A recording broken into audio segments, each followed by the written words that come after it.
नमस्कार, news point लेकर हाजिर हूं मैं राजीव।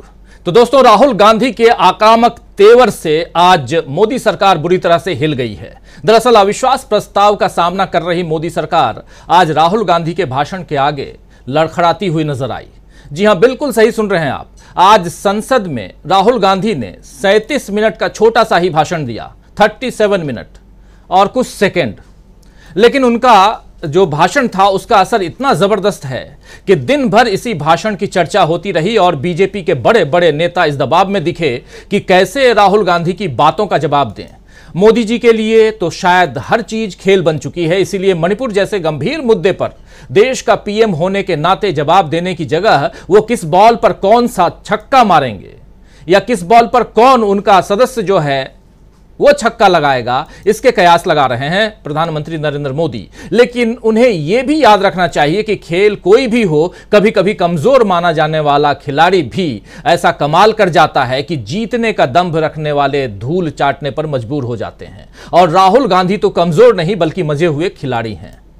इसीलिए आज जब उन्होंने मैदान संभाला तो बीजेपी के 6 मंत्री मिलकर उन्हें रोक नहीं पाए। लगभग पूरा जब तक राहुल गांधी भाषण देते रहे, मैक्सिमम मंत्री सांसद खड़े नजर आए। लोकसभा में आज के अपने भाषण में राहुल गांधी ने यह भी दिखा दिया कि जरूरत पड़ने पर वो अपनी आवाज ऊंची कर सकते हैं और आक्रामक भी हो सकते हैं। आज राहुल गांधी ने मणिपुर को लेकर के मोदी सरकार पर बहुत बड़ा इल्जाम लगाया है कि उसने भारत माता की हत्या की है। क्या कुछ कहा राहुल गांधी ने, जरा सुन लेते हैं। स्पीकर सर, इन्होंने मणिपुर में हिंदुस्तान की हत्या की है। सिर्फ मणिपुर की नहीं, हिंदुस्तान की हत्या की है। इनकी राजनीति ने मणिपुर को नहीं, जैसे मैंने भाषण के शुरुआत में बोला, भारत एक आवाज है। भारत हमारी जनता की आवाज है, दिल की आवाज है। उस आवाज की हत्या आपने मणिपुर में की। इसका मतलब भारत माता की हत्या आपने मणिपुर में की।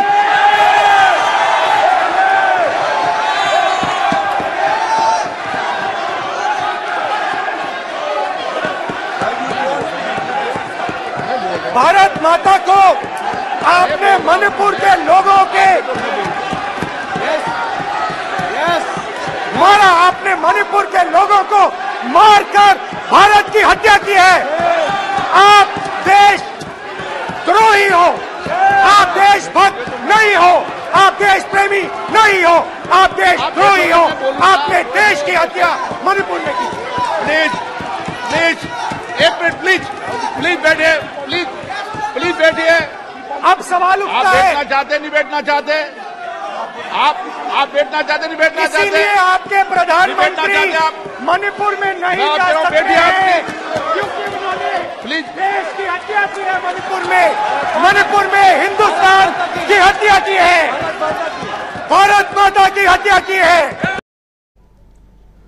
मणिपुर में देश की हत्या की है। प्रधानमंत्री मणिपुर नहीं जा सकते क्योंकि आपने हिंदुस्तान की हत्या की है, भारत माता की हत्या की है। ये बात लगातार राहुल गांधी यहां कह रहे हैं। बहुत ही आक्रामक तेवर राहुल गांधी का यहां नजर आ रहा है और तमाम विपक्ष, सत्ता पक्ष जो है, सत्तारूढ़ दल जो है, उसके नेता यहां साफ साफ दिखे इसका विरोध करते हुए। और दूसरी तरफ इतना ही नहीं, राहुल गांधी ने साफ कहा कि आज एक मां मेरी यहां बैठी हुई है और दूसरी मां मणिपुर है और जिसकी हत्या हुई है। मणिपुर में मेरी दूसरी मां की हत्या हुई है। दरअसल राहुल गांधी भारत माता की बात कहकर मणिपुर के और इस देश के सभी लोगों की बात कह रहे हैं। आप याद कीजिए कि पंडित नेहरू भी लोगों से यही कहते थे कि भारत माता इस देश की जमीन, नदियां, पहाड़ और खेत हैं। भारत माता कौन है? जो नेहरू डिस्कवरी ऑफ इंडिया अगर आप लोग पढ़े होंगे तो आपको पता ही होगा। और वहाँ उन्होंने भारत माता का जिक्र किया है और उसको डिस्क्राइब किया है। और वहीं पंडित नेहरू ये भी कहते हैं कि आप और हम भारत माता हैं। यानी इस देश के हर एक इंसान में पंडित नेहरू भारत माता को देखते थे। और यही बात आज राहुल गांधी ने मणिपुर के दर्द को साझा करते हुए कही है, लेकिन बीजेपी की तरफ से स्मृति ईरानी ने इसे मुद्दा बनाने की कोशिश की। राहुल गांधी और कांग्रेस को घेरने की कोशिश स्मृति ईरानी ने की। इतने से ही बात नहीं बनी तो राहुल गांधी जब संसद से जल्दी चले गए तो उन पर भाग जाने का इल्जाम तक लगाया, और इसके बाद भी बीजेपी की हालत संभल नहीं रही थी तो अब राहुल गांधी पर नया इल्जाम लगा दिया गया कि उन्होंने फ्लाइंग किस देकर, जी हां बिल्कुल सही सुन रहे हैं आप, राहुल गांधी ने फ्लाइंग किस देकर संसद में बीजेपी के महिलाओं का अपमान किया है। यह बात भी कही गई और बीजेपी के 22 महिला सांसदों ने, सत्तारूढ़ दल का साथ देने वाले 22 महिला सांसदों ने राहुल गांधी के खिलाफ चिट्ठी लिखकर अध्यक्ष महोदय को दिया है। जबकि वीडियो में साफ दिख रहा है कि बीजेपी सांसदों के शोर के बीच राहुल गांधी संसद से निकलते हुए लोकसभा अध्यक्ष की ओर देख रहे हैं, और वो फ्लाइंग किस कर रहे हैं कि नहीं कर रहे हैं इसकी यहां हम पुष्टि नहीं करेंगे। वो कहीं से भी स्मृति ईरानी और बीजेपी की महिला सांसदों की तरफ नहीं देख रहे हैं। खैर, इस तरह के बवाल खड़े करने का सीधा मतलब यह है कि मणिपुर पर मोदी जी की घेराबंदी को थोड़ा ढीला करने की कोशिश में बीजेपी लगी हुई है। राहुल गांधी की फ्लाइंग किस पर सवाल उठाने वाले बीजेपी नेताओं ने अपने सांसद बृजभूषण शरण सिंह पर कभी कुछ नहीं कहा, जिन पर महिला पहलवानों के यौन उत्पीड़न का आरोप है। इन लोगों ने मणिपुर की महिलाओं के साथ हुई हिंसा और बलात्कार के जवाब में पश्चिम बंगाल और राजस्थान की बात छेड़कर इस गंभीर अपराध को हल्का बनाने की कोशिश भी की। ये आप सबने सुना। राहुल गांधी ने आज अपने भाषण में ऐसी ही कोशिशों के खिलाफ हल्ला बोला है। वैसे राहुल गांधी पर लगे इन आरोपों पर प्रियंका चतुर्वेदी ने बड़ा सधा हुआ जवाब दिया है। आइए जरा सुन लेते हैं प्रियंका चतुर्वेदी क्या कुछ कह रही हैं राहुल गांधी के फ्लाइंग किस वाले आरोप राहुल गांधी पर जो लगाया गया है उस पर। सुनिए जरा।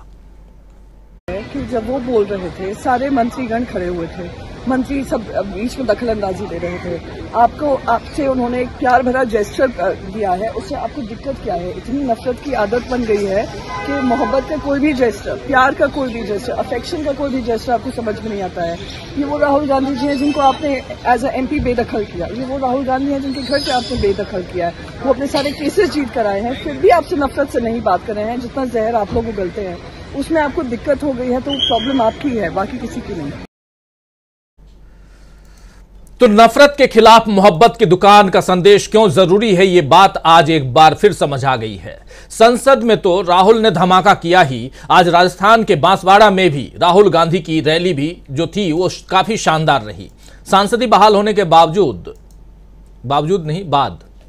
सांसदी बहाल होने के बाद राहुल गांधी की ये पहली रैली थी बांसवाड़ा राजस्थान। वहां राहुल गांधी ने क्या कुछ कहा, जरा वो भी एक छोटी सी बानगी सुन लीजिए, आगे बढ़ते हैं। मैं आपका सिपाही हूं, दिल्ली में रहता हूं, मगर जब भी आप चाहो मुझे आप राजस्थान बुला लो, अपने घरों में बुला लो, और जो भी आप चाहते हो आप मुझसे पूछो, हमारी सरकार से पूछो, और हम दिल से आपकी पूरी मदद करेंगे। हम चाहते हैं कि जो आपका हक है आपको मिले, जो आपके सपने हैं वो पूरे हों, आपके बच्चे यूनिवर्सिटी, कॉलेज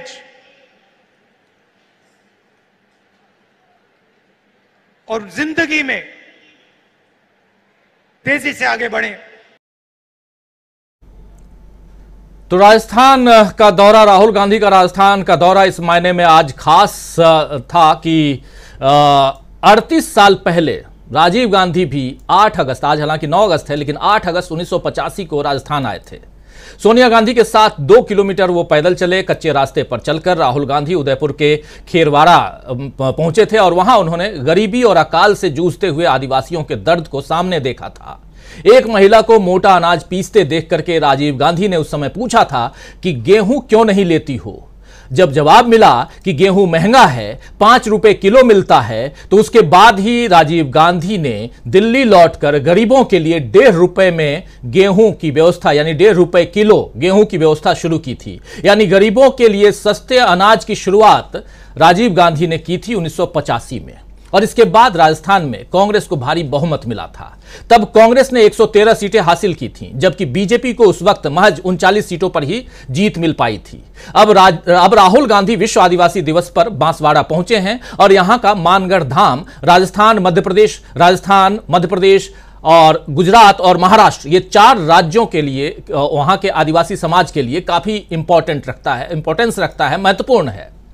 4 में से 2 राज्यों यानी कि एमपी और राजस्थान में आप जानते हैं कि इस साल ही चुनाव हैं और ऐसे में यहां से राहुल गांधी ने विधानसभा चुनाव प्रचार का आगाज आज कर दिया है। कुल मिलाकर सधी हुई रणनीति के साथ राहुल आगे बढ़ रहे हैं, इंडिया आगे बढ़ रहा है। लेकिन क्या बीजेपी के पैर अब लड़खड़ाने लगे हैं? एक बड़ा सवाल है, क्योंकि जब राहुल गांधी इधर सदन में भाषण दे रहे थे, उस भाषण में उन्होंने बहुत सारी बातें कही। उसमें एक महत्वपूर्ण बात जिससे उन्होंने शुरुआत की थी, वो बात थी अडानी के ऊपर। क्या कुछ उन्होंने कहा था, जरा वो भी सुन लेते हैं। राहुल गांधी को एक बार फिर से सुनते हैं और अडानी के ऊपर आज सदन में, लोकसभा में जब वो भाषण दे रहे थे तो क्या कह रहे थे, सुनिए जरा। पिछली बार जब मैं बोला तो शायद मैंने आपको थोड़ा कष्ट भी पहुंचाया, क्योंकि मैंने इतनी जोरों से अडानी जी पे फोकस किया कि जो आपके सीनियर नेता हैं शायद उनको थोड़ा कष्ट हुआ। तो वो जो उनको कष्ट हुआ,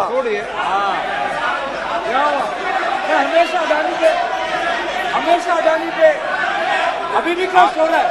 वो जो कष्ट हुआ, अभी भी कष्ट हो रहा है। विषय पे आइए, विषय पे। अभी भी कष्ट हो रहा है, अभी भी कष्ट हो रहा है। ये देखिए, ये सारे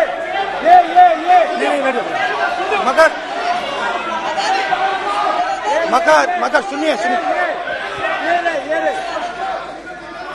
तो वो जो कष्ट हुआ, 1 2 3 4 5 उसका असर शायद आप पे भी थोड़ा हुआ। तो इसके लिए मैं आपसे माफी मांगता हूं,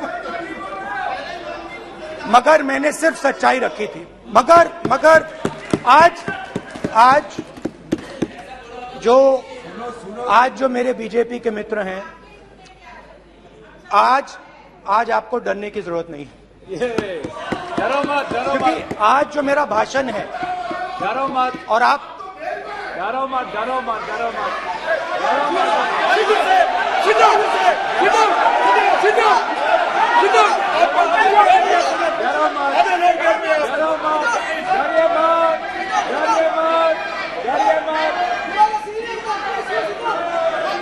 स्पीकर सर, अरे बैठे,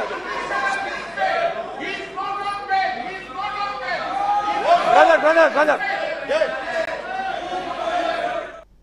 तो डरो मत का नारा यहां बुलंद हो रहा है राहुल गांधी की तरफ से, कांग्रेस पार्टी और इंडिया संगठन की तरफ से, गठबंधन की तरफ से डरो मत। और बात यहां राहुल गांधी ने छेड़ दी थी अडानी की बात ही नहीं छेड़ी, बल्कि राहुल गांधी ने अडानी को लेकर के जो पोस्टर पहले उन्होंने दिखाया था वो पोस्टर भी दिखाया। लेकिन आज एक मजेदार तथ्य यह था कि राहुल गांधी जब पोस्टर दिखा रहे थे तो कैमरा उनकी तरफ नहीं था। और कांग्रेस पार्टी की तरफ से जो आरोप लगाया गया है वो ये लगाया गया है कि राहुल गांधी जब मणिपुर पर बोलने आए, 15 मिनट और कुछ सेकंड जो राहुल गांधी टोटल मणिपुर पर बोले हैं 37 मिनट में से, उसमें से मात्र 4 मिनट राहुल गांधी के ऊपर कैमरा फोकस था, बाकी समय कैमरा उनके ऊपर नहीं था। आसंदी के ऊपर यानी चेयर के ऊपर था, ओम बिरला साहब के ऊपर था, बाकियों के ऊपर था, लेकिन राहुल गांधी के ऊपर नहीं था। यह भी एक बड़ा आरोप है जो कांग्रेस की तरफ से लगाया गया है। लेकिन यहां एक आरोप और राहुल गांधी लगाते हुए नजर आए जब उन्होंने कहा, नाम लिया उन्होंने, रावण का तो नाम लिया ही,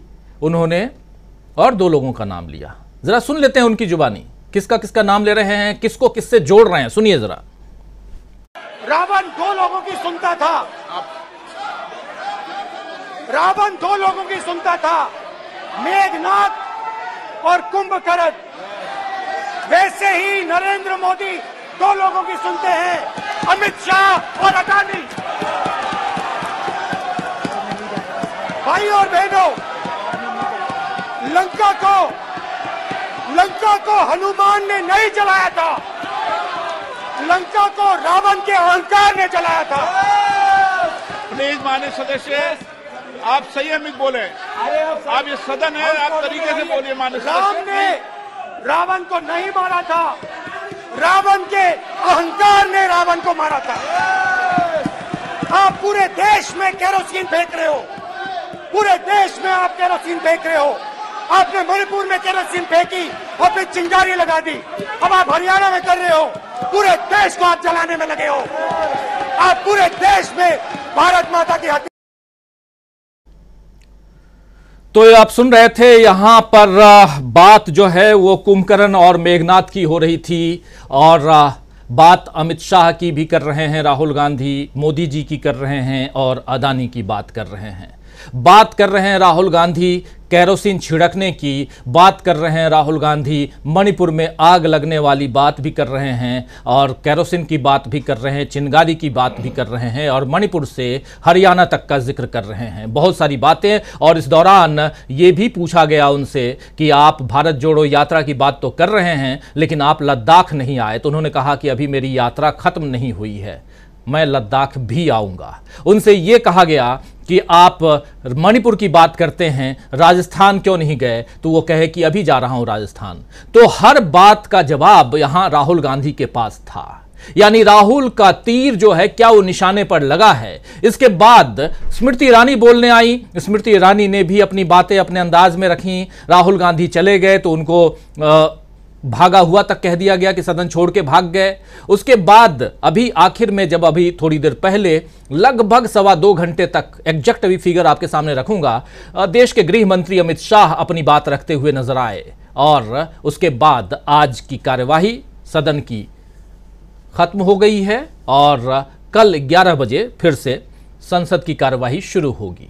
आइए अब चर्चा की शुरुआत करते हैं। हमारे साथ कुछ वरिष्ठ साथी जुड़े हुए हैं, और इस बड़े दिन की बात में कुछ बड़े साथी हमारे साथ जुड़े हुए। आप देखिए इस वक्त मीनू जैन जी हमारे साथ जुड़ी हुई हैं, हमारे साथ सुनील शुक्ला जी जुड़े हुए हैं, हमारे साथ प्रशांत टंडन जी हैं, हमारे साथ डॉक्टर दीपक पाचपोर जी, अमलेंदु उपाध्याय जी, और इधर स्टूडियो में हमारे साथ जुड़े हुए हैं सीधे पार्लियामेंट से ही आ रहे हैं शकील अख्तर जी। शकील अख्तर जी भी जुड़े हुए हैं, और जल्दी से पहले शकील अख्तर जी के पास एक रिकैप के लिए आना चाहता हूं, समझना चाहता हूं कि क्या कुछ हुआ। चूंकि आंखों देखी सब कुछ आप देख के आ रहे हैं, क्या कुछ राहुल गांधी जब निकल के जा रहे थे तो क्या पीछे से भगोड़ो या भागो भागो भागो या भाग गया, ऐसा तो नहीं कहा जा रहा था?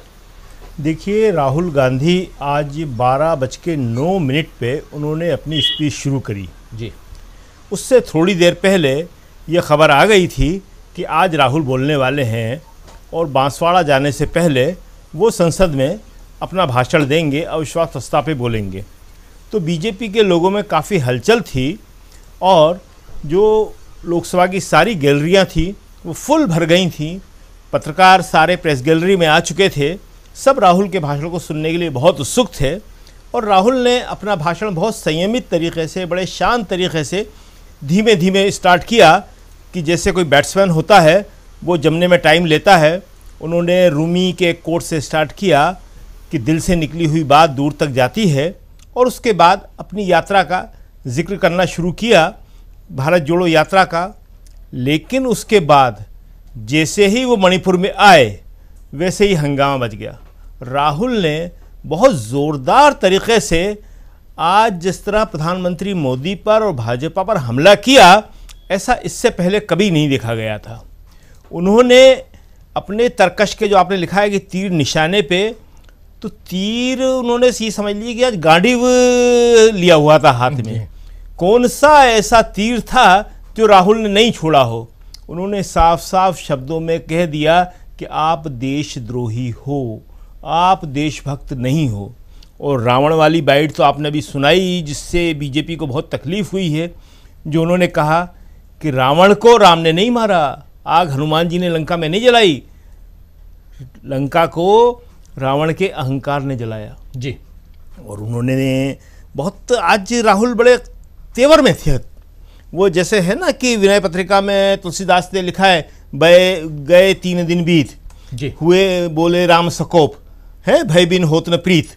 तो आज 3 महीने बीत चुके हैं मणिपुर की घटना को, और 3 महीने बहुत बड़ी बात होती है। प्रधानमंत्री अभी तक वहाँ गए नहीं हैं, प्रधानमंत्री ने उस पर कुछ बोला नहीं है अभी तक। अब आज अभी की कार्रवाई लोकसभा की कल तक के लिए स्थगित हो गई है। कल प्रधानमंत्री अपना जवाब देंगे, देखना होगा कि वो क्या बोलते हैं। आज अमित शाह ने जिस तरह बोला तो उससे तो यही लगता है कि वो उल्टा नेहरू से लेकर और कांग्रेस पे ही सारी चीज़ों के आरोप लगाएंगे। मगर मणिपुर एक ऐसा विषय है कि जो पूरी दुनिया में चिंता का विषय बन गया है। वहाँ पे एक गृहयुद्ध जैसी स्थिति है, एथनिक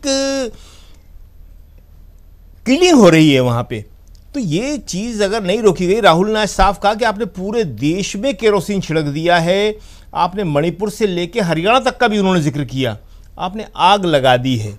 बिल्कुल। तो आज की जो राहुल की स्पीच थी वो कांग्रेसियों के लिए बहुत ही ऑक्सीजन का काम कर गई, बहुत खुश नज़र आ रहे थे, उनमें बड़ी जान आई है। और बीजेपी के लोगों में आज बहुत ही गुस्से का भाव था।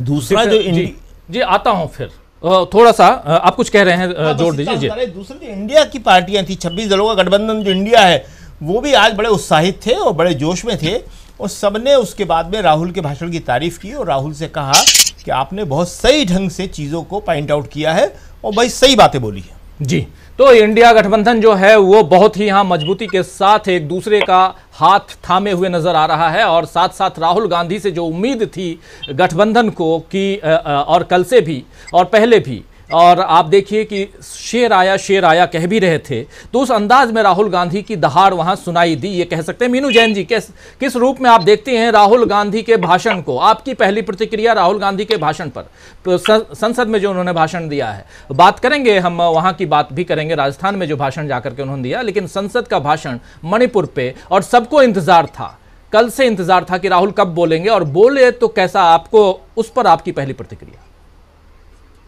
देखिए, पहली प्रतिक्रिया मैं एक शेर पढ़ रही हूँ, शायर का नाम मुझे मालूम नहीं है, हो सकता है यहाँ पे ज्ञान सुधीजन बैठे उनमें से कोई बता दे। अंधेरी रात में जुगनू ने कर दिया ऐलान, अंधेरी रात में जुगनू ने कर दिया ऐलान, नई शहर का उजाला यहीं से निकलेगा, नहीं चलेगा यहाँ खेल और नफरत का, नहीं चलेगा यहाँ खेल और नफरत का, सितमगरों का जनाजा यहीं से निकलेगा। तो राहुल ने आज बहुत दम ठोक के ताल, जिसको कहते हैं ना खम ठोक ताल ठोक दी है वहां पे, और वो एक काफी, जिसको कहते हैं ना जिटर्स डाउन द स्पाइन, उनके अंदर तक सिहरन दौड़ गई है कि ये तो डिस्क्वालिफिकेशन के बाद से तो ये और खतरनाक होके वापस आया है। और उसमें सोने में सुहागा ये हो गया कि राहुल ने उसी पॉइंट से अपना वक्तव्य शुरू करा जहां से उन्होंने डिस्क्वालिफिकेशन वाले समय से ही, समझ लीजिए दिन से है, जहां से प्लानिंग शुरू हो गई थी उनके डिस्क्वालिफिकेशन की, तो उसी दिन की बात से, मतलब अडानी की बात से, और बड़ा कहने का भी बड़ा चुटीला अंदाज था कि ना तो अडानी के बारे में डिटेल बोले वो, लेकिन 2-3 बार अडानी का नाम ले दिया तो लोगों के सामने वो मंजर पेश हो गया कि वो अडानी की तस्वीरें दिखा रहे हैं, मोदी जी उनके जेट में बैठे हुए हैं उनके साथ, और मोदी जी के खास हैं अडानी जी। तो इस तरीके की जो बातें जो दिखाई, उसने दोबारा से खपाया उनकी छाती में।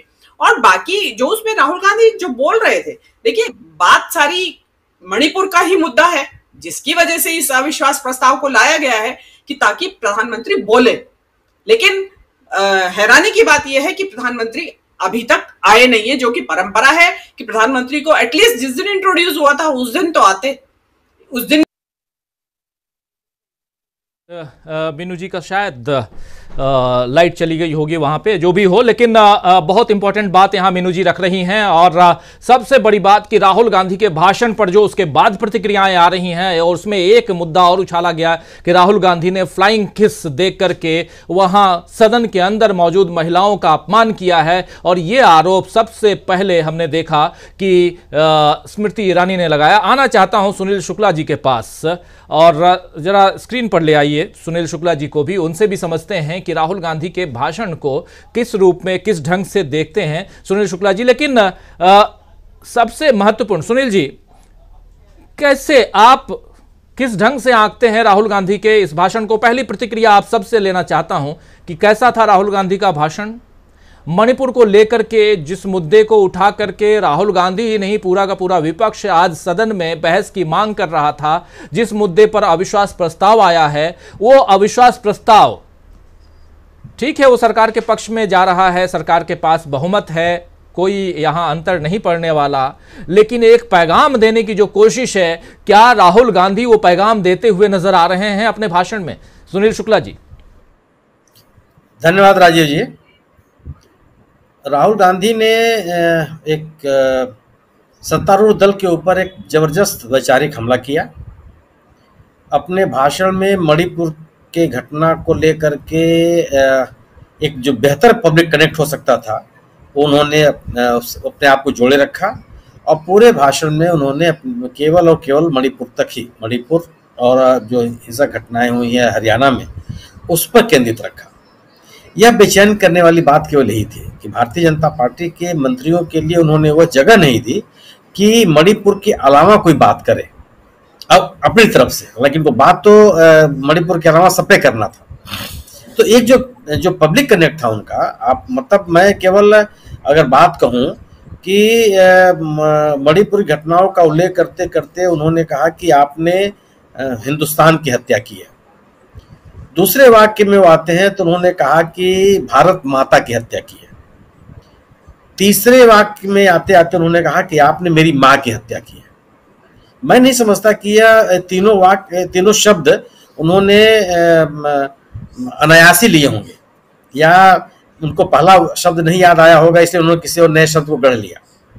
तो हिंदुस्तान की हत्या, भारत माता की हत्या और मेरी माँ की हत्या, ये तीनों शब्दों का जो प्रयोग है वो सीधे सीधे उनको आम व्यक्तियों से जोड़ता है, मणिपुर की पीड़ा से जोड़ता है। और जिस ध्रुवीकरण की या विभाजन की राजनीति के लिए भारतीय जनता पार्टी के आरोप लगते रहे हैं, उस पर तीखे हमले किए कि आपने हिंदुस्तान की हत्या की। हिंदुस्तान कोई नक्शा थोड़े है।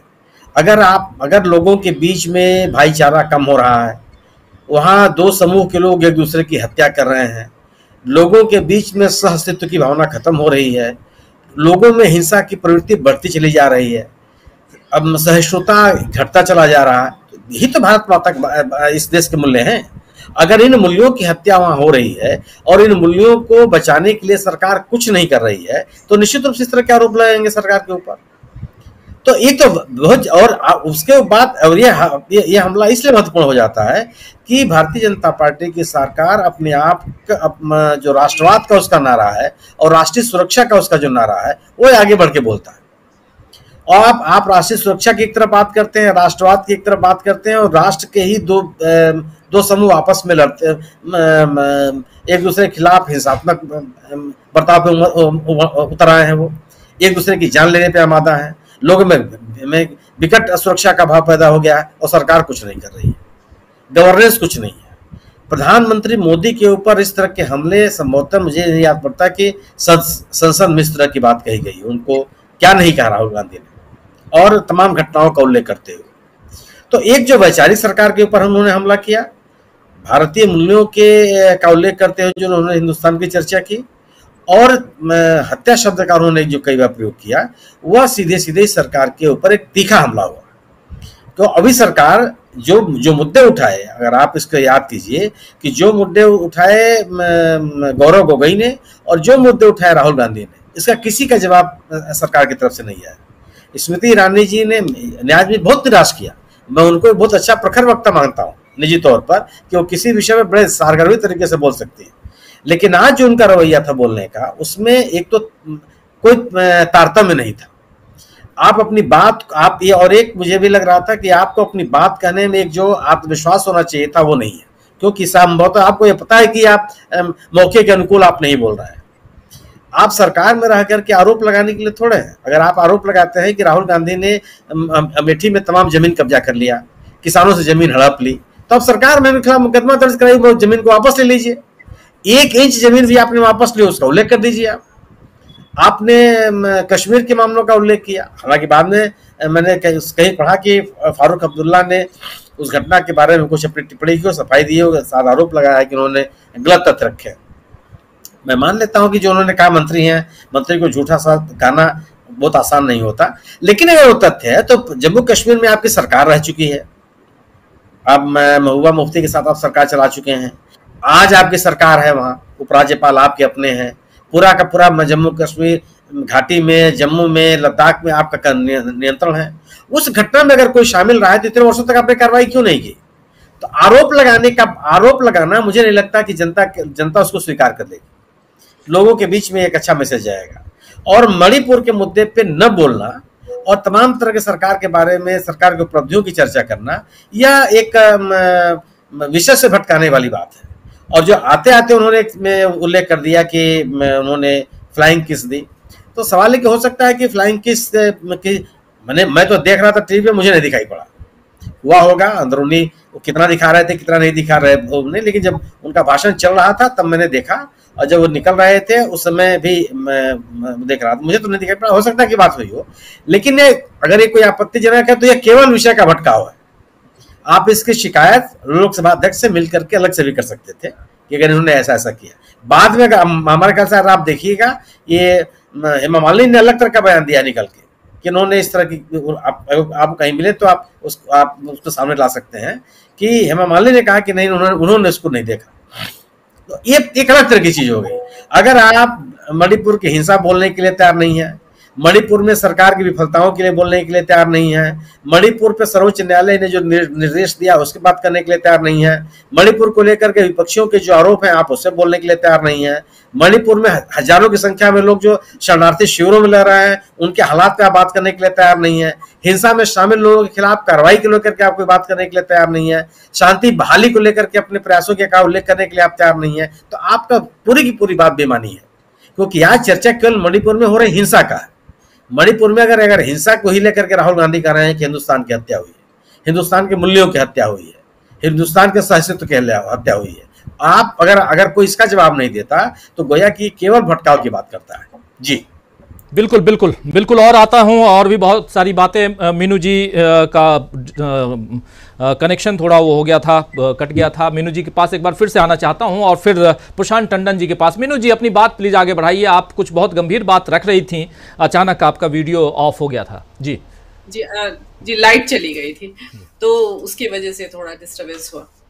तो देखिए, मैं बात ये कह रही थी कि राहुल गांधी जो कह रहे हैं वो भारत की अखंडता की बात कर रहे हैं। वो मणिपुर में जो हुआ है उससे आप ये मत समझिए कि वो एक छोटी घटना है। मणिपुर और उसके अलावा जो 6 और स्टेट्स है, 6 और स्टेट्स है, 7 सिस्टर्स कहा जाता है, 7 बहनें उनको, वहां पे बहुत बड़ी संख्या में मुस्लिम आबादी है। देखिए, इन्होंने वहां पे ईसाई आबादी है, और ईसाई आबादी को हिंदू आबादी से लड़ा दिया है मणिपुर में, और इस हद तक लड़ा दिया है कि खून के प्यासे हो गए हैं दो जनजातियां आपस में, दो लोग, हिंदू और एक जनजाति। और जो वहां पे जो कत्लेआम और खून खराबा हुआ है वो सबको पता है। और इसमें कल भी मैंने आपके शो में बोला था कि जो मैतेई समुदाय की महिलाओं ने जो किया है कि खुद उन औरतों को घेर कर कुकी समुदाय की और उनको मर्दों से उनका चीरहरण करवाया है, उसका बलात्कार करवाया है, वो एक बहुत, उसको अभी निप इन द बड, उसको शुरुआत में ही बंद करने की जरूरत है, खत्म करने की जरूरत है ऐसी मानसिकता को। ये अगर मानसिकता देश में फैल गई, जैसा कि मुझे प्लान लगता है इन लोगों का, एक नए तरह का एक राजनीतिक हथियार आया है सामने कि महिलाओं की इज्जत का, महिलाओं का जो यौन, जो उनके ऊपर अत्याचार है, उसको राजनीतिक टूल के तौर पे इस्तेमाल किया जाना। तो राहुल गांधी, देखिए, वो शब्द यहाँ उन्होंने इस्तेमाल नहीं किए, लेकिन उन्होंने 2 घटनाएं जो बताई महिलाओं को लेके, उन्होंने कहा कि वो महिला कांपने लगी और कांपते कांपते वही बेहोश हो गई। तो आप अंदाज लगाइए कि वो मतलब उन्होंने कहा कि वो मंजर उसके सामने पेश हो गया, उस महिला के कांपते, जब वो बताने लगी और वो बेहोश हो गई। तो आप ये देखिए ना, एक नहीं, वहां पे 1000 घटनाएं हुई हैं ऐसी। दूसरी, आप अखंडता के ऊपर आ जाइए। जब अगर ये इस तरीके की जो ईसाई आबादी इतनी बड़ी है 7 राज्यों की, और वो आपस में लड़ेंगे, तो वहां क्या माहौल, क्या मंजर पेश आएगा। तो ये इनको क्या है, ये तो आग लगा के एक तरफ हो गए। मोदी जी मुंह पे टेप लगा के बैठ गए हैं, क्योंकि मोदी जी का बोलने का साहस इसलिए नहीं है क्योंकि उन्हीं का किया धरा है। अगर आप शुरुआत में ही इसको रोक देते तो क्या मजाल थी कि इतना चीजें आगे बढ़ जाती। 3 महीने हो गए, आप चुप बैठे हैं। आप देश की अखंडता से समझौता कर रहे हैं। जो राहुल गांधी कह रहे हैं कि भारत माता, वो माता ही तो है वहां पे, जो जिनके साथ, जिनका बलात्कार किया गया है, जिनको नंगा घुमा गया है। भाई, भारत माता एक फेमिनिन जेंडर है ना, और आप वहां साफ देखिए ना कि वहां फेमिनिन जेंडर के साथ हो क्या रहा है। तो अखंडता का सवाल है देश की, महिलाओं की अस्मिता का सवाल है। ये बहुत सामान्य सा मुद्दा नहीं है, लेकिन उनके लिए फ्लाइंग किस मुद्दा है, उनके लिए मणिपुर मुद्दा नहीं है। मोदी सरकार के लिए वो इसको लेके उड़ गए कि फ्लाइंग किस हुआ है कि किया है उन्होंने, जिसके कि आप देखेंगे कि डायगनली अपोजिट बैठी है स्मृति ईरानी राहुल गांधी से। राहुल गांधी यहाँ है और स्मृति ईरानी बिल्कुल मतलब जिसको कहते हैं ऐसा आड़ी भी रेखा नहीं है, बिल्कुल क्या बोलेंगे डायगनली अपोजिट बैठी है उनसे। तो और कितनी महिलाएं बैठी है सामने, कोई भी महिला नहीं है जहां उन्होंने, और वो मुझे तो इसमें शक कुछ और है जो बाद में निकल के आएगा राजीव जी, ये मैं बाद में बोलूंगी आपके शो पे। बिल्कुल, मेरा मानना है मीनू जी ये एक ऐसा जबरदस्ती में बनाया गया मुद्दा है ध्यान भटकाने के लिए, और मुझे लगता है कि अपने लोगों को भी अपना ध्यान नहीं भटकाना चाहिए। ये मुद्दा ऐसा है जिस पर चर्चा करने की जरूरत ही नहीं है, मुझे जहां तक लगता है, क्योंकि ये कोई मुद्दा है नहीं। दूसरा, आप बिल्कुल सही कह रही हैं, अगर डायगोनली बैठे हैं जहां से ये आरोप लग रहा है, तो फिर और राहुल गांधी की वैसी कोई भी, और अगर ऐसे भी अगर फ्लाइंग किस भी है तो मोहब्बत की दुकान की बात तो राहुल गांधी करते ही हैं। उनके कई सारे विजुअल आए हैं, आप देखिए कि चाहे राजस्थान में जब चल रहे थे राहुल गांधी और भाजपा के कई कार्यकर्ता अपने कार्यालय से राहुल गांधी को हाथ हिला रहे थे तो ये फ्लाइंग किस कर रहे थे। तो ये इसमें एक प्यार की बौछार करना, इसमें कोई गुनाह नहीं है। हमारे साथ जुड़ गए हैं प्रोफेसर रविकांत जी। रविकांत जी, आपका स्वागत करता हूं और आना चाहता हूं पहले प्रशांत टंडन जी आपके पास, फिर रविकांत जी आपके पास आता हूं। बहुत महत्वपूर्ण चर्चा चल रही है, राहुल गांधी का तीर क्या निशाने पर लगा है। जो बात यहां तीर, सियासी तीर की बात नहीं कर रहा हूं, बात मणिपुर को लेकर के हो रही है। बहुत गंभीर चर्चा कर रहे हैं दोस्तों हम, और उस गंभीरता को आप समझिए, क्योंकि अगर मणिपुर में आप मणिपुर से बिलोंग करते हैं या वहां के हालात की थोड़ी सी भी आपको फिक्र है तो आप समझ सकते होंगे कि मणिपुर की वहां की जो आवाम है, जनता है, वो आज किस परिस्थिति से गुजर रही होगी।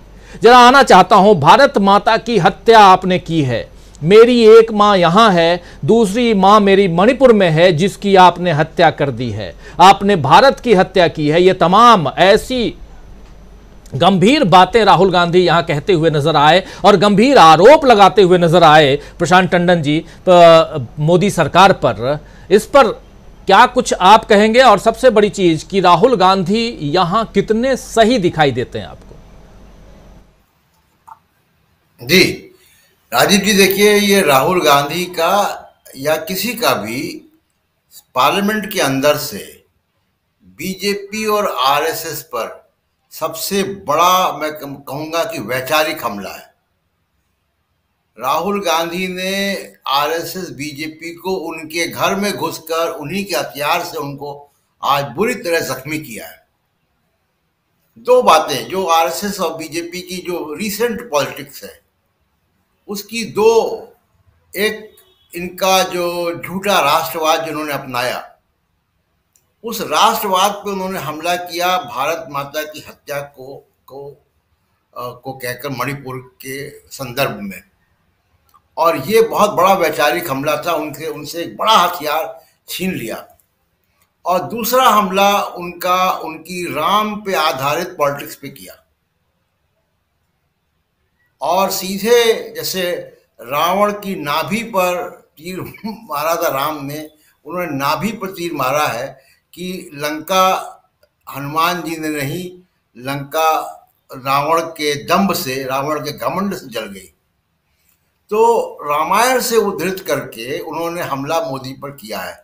तो ये दो वैचारिक जो स्तंभ आरएसएस बीजेपी के राजनीति के हैं, दो आर्मर, वो दोनों उन्होंने छीन लिए उनसे आज।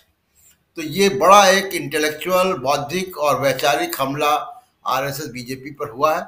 और ये जो आज का वीडियो है ये 2024 के इलेक्शन तक चलेगा।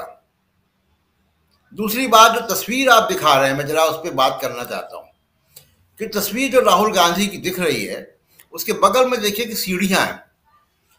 ये सीढ़ियों की आवश्यकता नहीं है, ये कैमरे का एंगल ऐसा लगाया गया कि विपक्ष की बेंच ना दिखाई दे। ये पहली बार ये कैमरे का एंगल मैं देख रहा हूं। तो यानी पहले जो माइक बंद होते थे, इस बार कैमरे से सेंसरशिप हुई है। 71% राहुल गांधी के स्पीच का 71% हिस्से में कैमरा स्पीकर ओम बिरला की तरफ था। शर्मनाक है ये। इस तरीके की सेंसरशिप शर्मनाक है। फारूक अब्दुल्ला के स्पीच में भी ये किया गया है। आप देखिए सीढ़ियां दिख रही हैं, इन सीढ़ियों को औचित्य नहीं है। ये कैमरा विपक्षी बेंच को दिखा सकता था और हमेशा दिखाता रहा है। अगर आप पिछला फुटेज याद करेंगे राहुल गांधी का तो दिखाता रहा, ये खाली सीढ़ियां दिखाने कोई औचित्य नहीं है। दूसरा जो इम्पोर्टेंट बात है, पहली बार मैं देख रहा हूं राजीव जी कि जिस सरकार के खिलाफ अविश्वास का प्रस्ताव है उस सरकार का मुखिया ही संसद से भागा हुआ है। वो संसद से ही नजारत है, उनके मंत्री बोल रहे हैं उनको सुनने भी नहीं आ रहा है। तो ये एक बड़ी शर्मनाक बात है।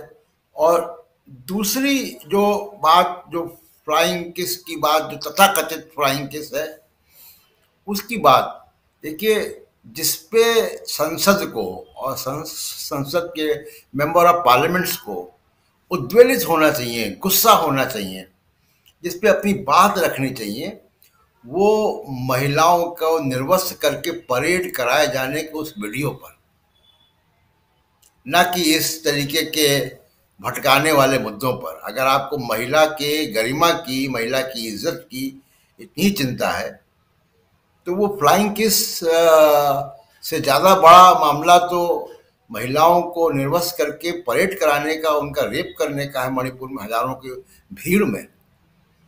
उस पर आपकी संवेदना नहीं हिली।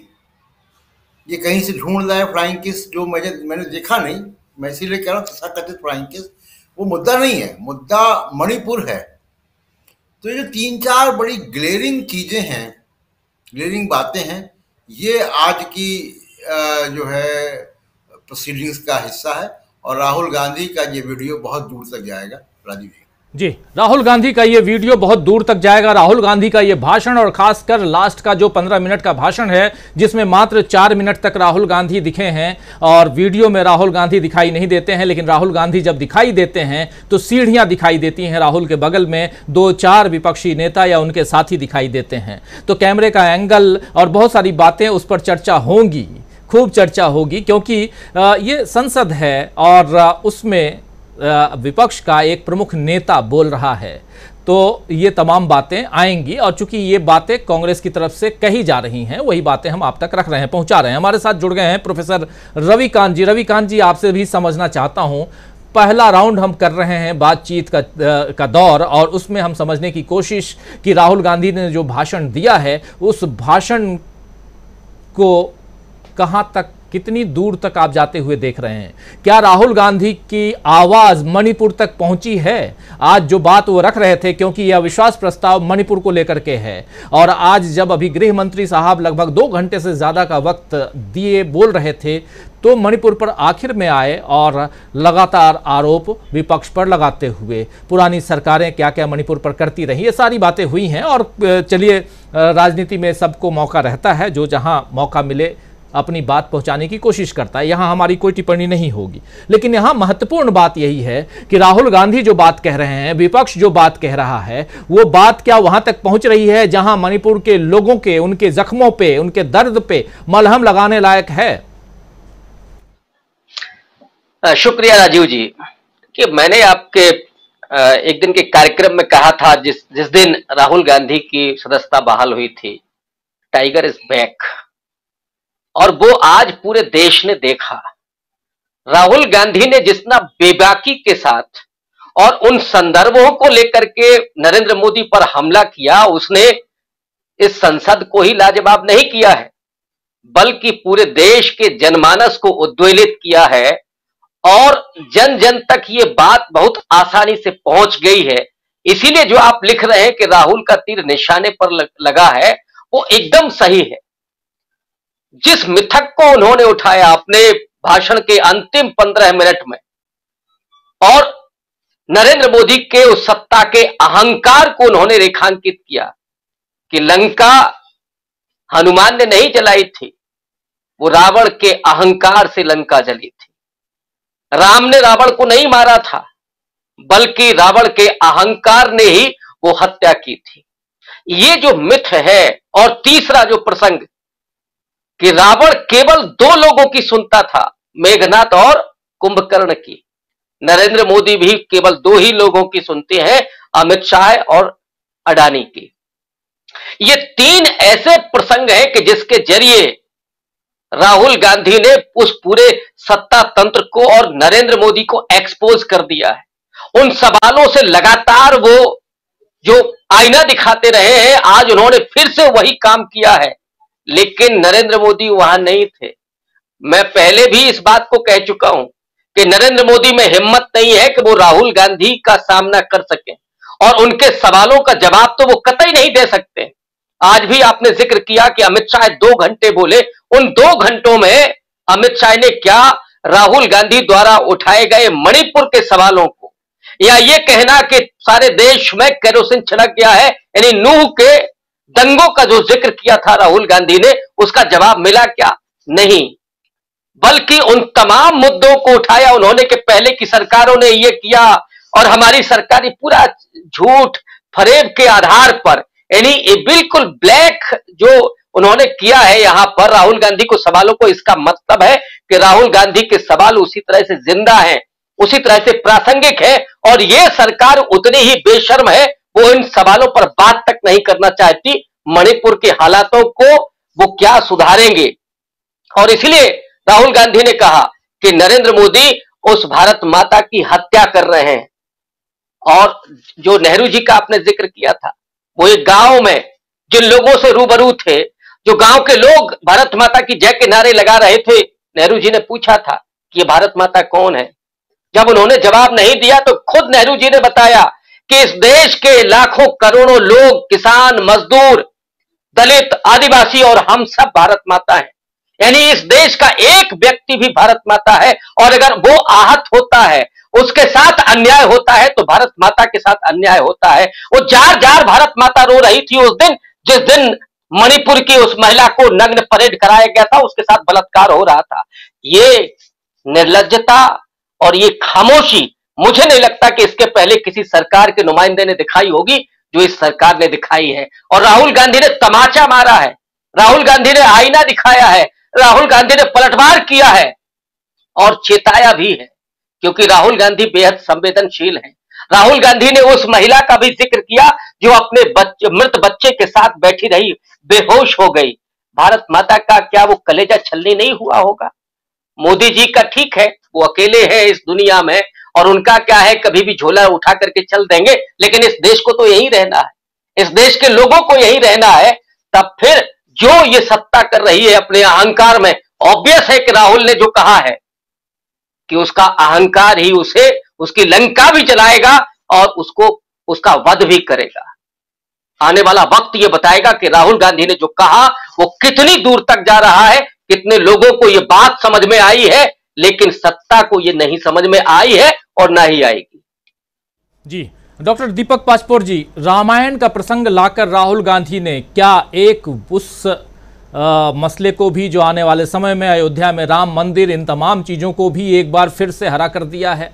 क्या उस प्रसंग को यहाँ रख करके राहुल गांधी ने यह भी बता दिया है कि उस पर सिर्फ आपका ही एकाधिकार नहीं है, वहाँ पर हम भी बोल सकते हैं, अपनी बात रख सकते हैं, और उससे खासकर तुलना करके, रावण से तुलना करके यहाँ क्या कुछ राहुल गांधी देश की जनता को बताने की कोशिश कर रहे हैं, जरा आपसे समझना चाहता हूं। राजीव जी, देखिए, भारत की जनता है पौराणिक संदर्भों को बहुत जल्दी समझती है, बहुत जल्दी आत्मसात करती है। मतलब आज भी अगर हमारे यहाँ सर्वश्रेष्ठ शासन प्रणाली जो है, चाहे हम लोकतंत्र में रह रहे हैं, फिर भी कहा जाता है भाई राम राज्य है। जिस घर में अच्छी छूट हो, लोग सुखी रह रहे हैं, तो कहा जाता है उनके घर में राम राज्य है। तो पौराणिक संदर्भों को लेना निश्चित रूप से एक बड़ी बात तो है, लेकिन जिसको हम अंग्रेजी में ब्लिस्टरिंग अटैक कहते हैं, धमाकेदार हमला जिसको कहते हैं, वो वास्तविक में आज बिना किसी लाग लपेट के, बिना किसी सौम्यता के, बिना किसी संकोच के राहुल गांधी ने उसी तरीके से जवाब दिया है। पिछले 7-8 सालों से, 10 सालों से इन्होंने लोगों को देशद्रोही और राष्ट्रद्रोही इसके जो सर्टिफिकेट बांटे थे, उसकी दुकानदारी आज राहुल गांधी ने एक झटके में उस प्रिंटिंग प्रेस का जो शटर है वो गिरा दिया है। उन्होंने बता दिया कि देशद्रोही का जो सर्टिफिकेट है वो तुम्हारे ही पास नहीं है, हम लोग भी बांट सकते हैं। और उन्होंने साफ, देखिए, अभी तक जो कुछ होता था देशद्रोही किसी को कहने की जो बात थी, संसद में कभी भी भारतीय जनता पार्टी ने भी हिम्मत नहीं की थी। वो लोगों को राष्ट्रद्रोही, देशद्रोही, पाकिस्तान चले जाओ, अफगानिस्तान भेज देंगे, यहाँ भेज देंगे, ये सारी बातें होती थी, लेकिन ये संसद के बाहर होती थी और उनके ट्रोल आर्मी के जरिए होती थी, सोशल मीडिया पे होती थी। लेकिन आज तो राहुल ने सीधे सीधे उनकी ओर आंख दिखाकर और उनकी ओर इशारा करके बोल दिया, आप देशद्रोही हो, आप राष्ट्रद्रोही हो, ये कह दिया है। तो ये जो है एक, मुझे ऐसा लगता है कि निश्चित रूप से एक रिवर्स ट्रेंड जो है वो चला दिया है। उसके बाद देखिए उनका ये जो बात है, दरअसल असली बात ये है कि भारत माता कौन है, इसके बारे में हम सब जानते हैं, लेकिन भारत माता को इन लोगों ने एक तरह से बड़ा उसको एक दैवी रूप दे दिया है, ईश्वरीय रूप दे दिया है। अब इसमें फर्क क्या है, जब आप भारत माता जनता को मानेंगे तो आप उनकी भौतिक जरूरतों को पूरा करेंगे, उनके सुख दुख में साथ रहेंगे, लेकिन आपने अगर उसको भारत माता को एक दैवी स्वरूप दे दिया तो आपको उसके कुछ करने की जरूरत नहीं है, केवल आप उनके मंदिर बनाइए, जगह जगह बात बात पे भारत माता की जय बोलिए। ये जो पक्ष है, जो भारतीय जनता पार्टी और आरएसएस का है, इनका काम यही है कि भारत माता को जो है लोगों के एक भावनात्मक शोषण का वो एक जरिया है। यही फर्क है। तभी नेहरू ने कहा था कि ये भारत माता हम सब हैं, तो उनके सुख दुख के बीच इसीलिए जाते हैं ना। इसीलिए जिस समय भारत जोड़ो यात्रा निकाली थी तो क्या देश तो अखंड है ही, देश की सीमाओं की बात नहीं है, उन्होंने लोगों को जोड़ने की बात की और लोगों को जोड़ा, इसीलिए उसका नाम भारत जोड़ो यात्रा पड़ा। भारत जोड़ो का मतलब कि जनता के बीच जो नफरत है उसको उन्होंने खत्म करने की कोशिश की। ये बड़ी महीन बात है, वो शायद मुझे नहीं लगता कि स्मृति ईरानी को ये सब समझ में आएगी। एक छोटा सा संदर्भ देखिए, हालांकि आपने कहा कि जो फ्लाइंग किस वगैरह जो है भटकाने वाली चीज है, दरअसल क्या है कि भारतीय जनता पार्टी के लोग इतना दोहरा जीवन जीते हैं। देखिए, इनको फ्लाइंग किस से परहेज है, जैसा उन्होंने बताया कि वो बहुत ही सात्विक किस्म का जीवन जी रही हैं। उनकी अपनी लड़की जो है गोवा में, बताइए क्या क्या तरह के नहीं बार चला रही है, वहां पे पोर्क भी बिक रहा है, ये सारी चीजें जो है। आप उसके लाइसेंस की बात शायद आप कर रहे होंगे कि उनकी पार्टनरशिप थी या क्या थी। मैं कह रहा हूं कि पर्सनल पे ना चाहें हम जो बातचीत हुई है उसी पे रहें, पर्सनल पे ना जाएं। नहीं, हाँ ठीक है अगर आप कहते हैं, लेकिन मैं कह रहा हूं कि दोहरा जीवन मैं ऐसे बता रहा हूं कि ये अपने लोगों को बोलेंगे कि आप गुरुकुल में जाइए, इनके सारे बच्चे अंग्रेजी स्कूलों में पढ़ रहे हैं, कहते हैं कि आप पंचांग के हिसाब से चलिए, ये अपना बर्थडे मनाते हैं, केक भी काटते हैं। तो ये जो दोहरा जीवन है उसी का एक, ये जो है दोहरे जीवन का ही उनका ये एक जेस्चर था।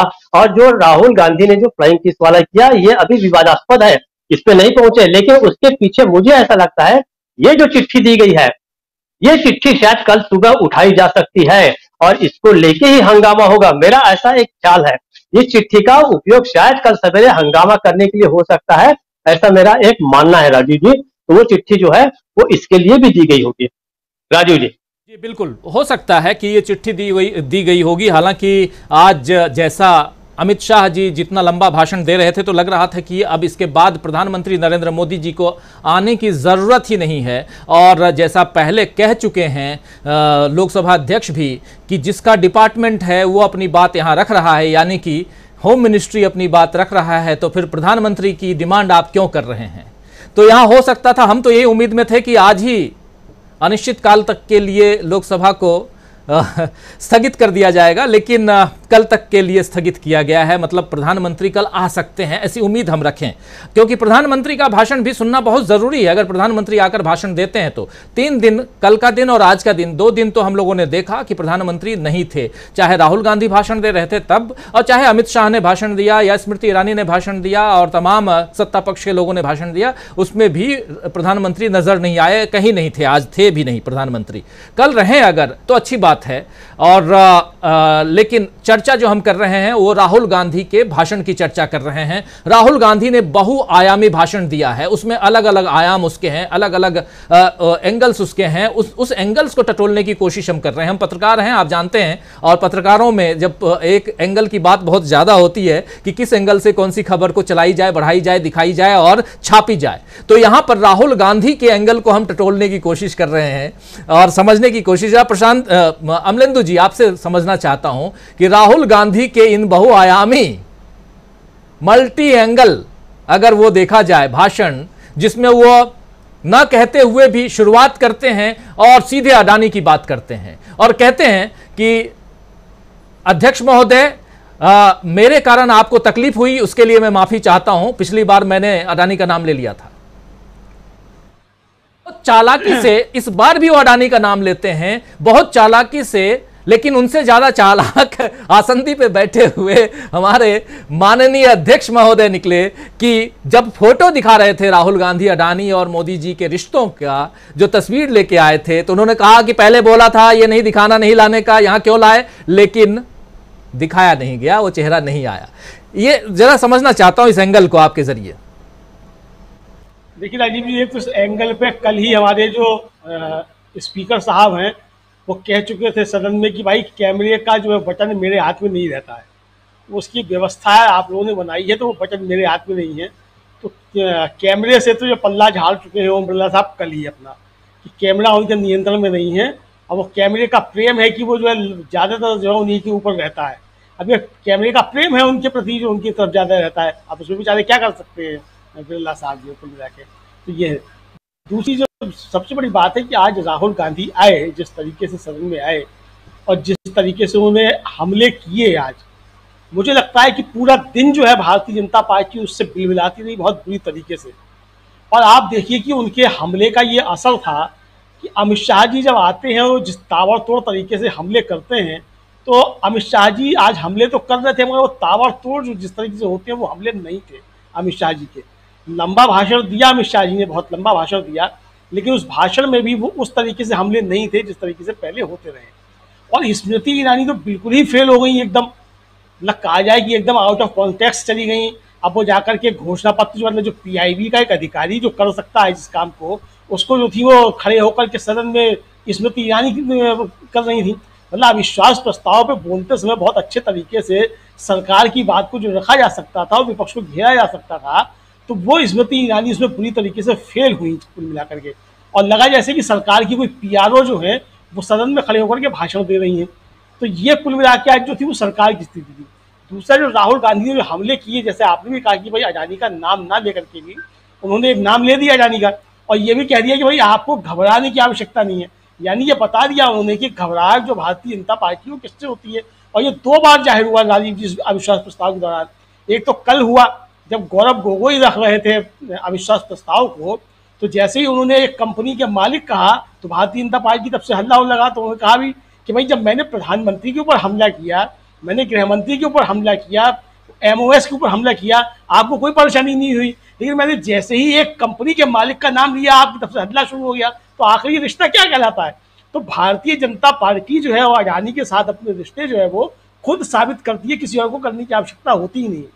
दूसरा राजीव जी, जो आज राहुल गांधी ने हमला बोला जिस तरीके से, पहले तो राहुल गांधी कहते थे कि हम दो हमारे दो, अब उन्होंने नई चीज लेकर के आए।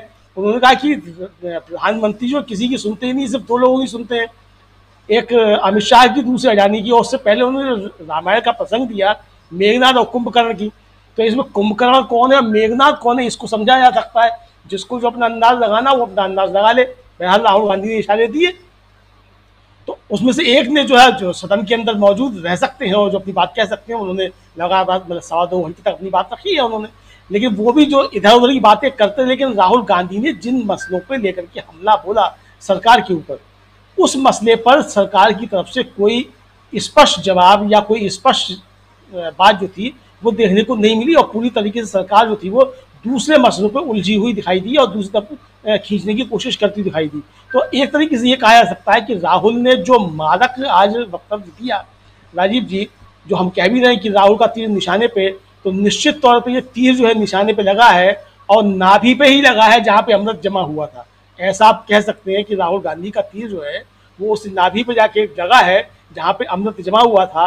और मेघनाथ और कुंभकर्ण जो है वो अब क्या करते हैं और सोने की लंका जो है किसकी लगती है, ये सब देखा जाएगा आने वाले समय में। लेकिन आपको एक बात पे तो बात कहनी पड़ेगी, मुझे लगता है कि अमित शाह जो हैं वो प्रधानमंत्री नरेंद्र मोदी से ज़्यादा अच्छे राजनेता हैं। और अगर भारतीय जनता पार्टी को अभी भी समय है कि वो प्रधानमंत्री नरेंद्र मोदी की जगह अमित शाह को प्रधानमंत्री बना देती है, तो 2024 में उसकी स्थिति को सुधर सकती है। कुछ भी हो, अमित शाह ने आखिर में अपने वक्तव्य में ये जरूर कहा कि सब मिलकर के एक शांति की अपील करें। प्रधानमंत्री के मुंह से अभी तक नहीं निकला है विश्वास प्रस्ताव आने के बाद भी राजीव। जी बिल्कुल बिल्कुल, शांति बहाली हो वहां अमित शाह भी कह रहे हैं और देश की जनता भी चाहती है, मणिपुर की जनता भी चाहती है, विपक्ष भी चाह रहा है। और इस बीच जयराम रमेश ने, कांग्रेस ने कुछ ट्वीट किए हैं और उसमें एक महत्वपूर्ण ट्वीट ये है, शकील अख्तर जी आपके पास आना चाहता हूं, कि टाइमिंग पर, उस वीडियो की टाइमिंग पर अमित शाह ने अपने भाषण में सवाल उठाए हैं और उस टाइमिंग को लेकर के कांग्रेस का कहना है कि ये बिल्कुल शर्मनाक है कि गृह मंत्री मणिपुर की भयावह वीडियो के सामने आने की टाइमिंग पर सवाल उठा रहे हैं। सदन में ये दावा करके कि खुफिया एजेंसियों को ऐसे किसी वीडियो के बारे में जानकारी नहीं थी, वो भारत के गृह मंत्री के रूप में सिर्फ अपनी अक्षमता को स्वीकार कर रहे हैं। वो अनजाने में ही सही मणिपुर के मुख्यमंत्री की अयोग्यता को भी स्वीकार कर रहे हैं। ये गंभीर आरोप अमित शाह, देश के गृह मंत्री के ऊपर कांग्रेस ने लगाए हैं। हमारे साथ जुड़ गए हैं वरिष्ठ पत्रकार श्रवण गर्ग जी। श्रवण गर्ग साहब, आपका स्वागत करता हूं इस कार्यक्रम में। सीधा शकील अख्तर जी, क्या कहेंगे इस पे? देखिए, वीडियो इम्पॉर्टेंट नहीं है, इम्पॉर्टेंट घटना है। शेक्सपियर ने कहा था, don't kill the messenger. Video messenger है, वीडियो के जरिए हमें सूचना मिली है। सबसे शर्मनाक घटना है सड़क के ऊपर महिलाओं को नंगा लेकर चलना, उस वक्त उनके साथ हरकत करना और उसके बाद 0 FIR लॉन्च होना। ये तो सुप्रीम कोर्ट ने कहा है और किसी ने नहीं कहा कि उस FIR में किसी का नाम नहीं है, और वो भी FIR भी कई दिनों बाद हुई है और उसके बाद जब वीडियो आया तब गिरफ्तारी हुई है। Don't kill the messenger. आप पकड़ने जा रहे हैं, वीडियो किसने बनाया, वीडियो कहां से आया? चोर चोर चोर किसने बोला? चोर को नहीं पकड़ा। तूने चोर क्यों बोला और ज़्यादा ज़ोर से क्यों बोला? देखिए, इस अविश्वास प्रस्ताव का जो उद्देश्य था वो पूरा हो गया। आज सरकार को इसके ऊपर बोलना पड़ा, और बोलना पड़ा तो आज पूरी संसद में ये सवाल था, सत्ता पक्ष के बीच में भी था। लोग चाहे धीरे बोल रहे थे कि एक बात समझ में नहीं आ रही, ये सत्ता पक्ष के लोग आपस में बात कर रहे थे, सब बोल रहे थे कि इसमें हमारे प्रधानमंत्री जी बोलते क्यों नहीं हैं। और निश्चित ही रूप से पत्रकारों के बीच भी ये सवाल था और इसका जवाब किसी के पास नहीं था। जवाब इसका आना चाहिए कि 3 महीने हो गए, पूरी दुनिया बोल रही है, पूरी महिलाओं का ऐसा अपमान न कभी हुआ, न देखा, न सुना। प्रधानमंत्री इस पे एक शब्द भी क्यों नहीं बोल रहे हैं?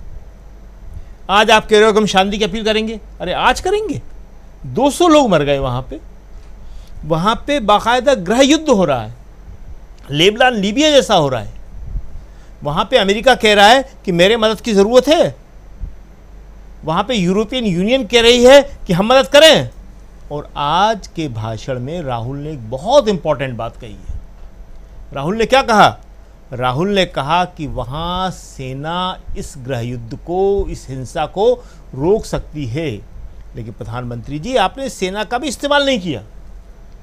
तो आज ये बात सब जगह हो रही थी। राहुल के भाषण के बाद आज सेंट्रल हॉल में बीजेपी के सांसदों के बीच में, इंडिया के जो 26 दलों का गठबंधन उनके सांसदों के बीच में, पत्रकारों के बीच में और दूसरे तमाम लोग वहाँ होते हैं, सबके बीच में कि प्रधानमंत्री से बोलते क्यों नहीं हैं।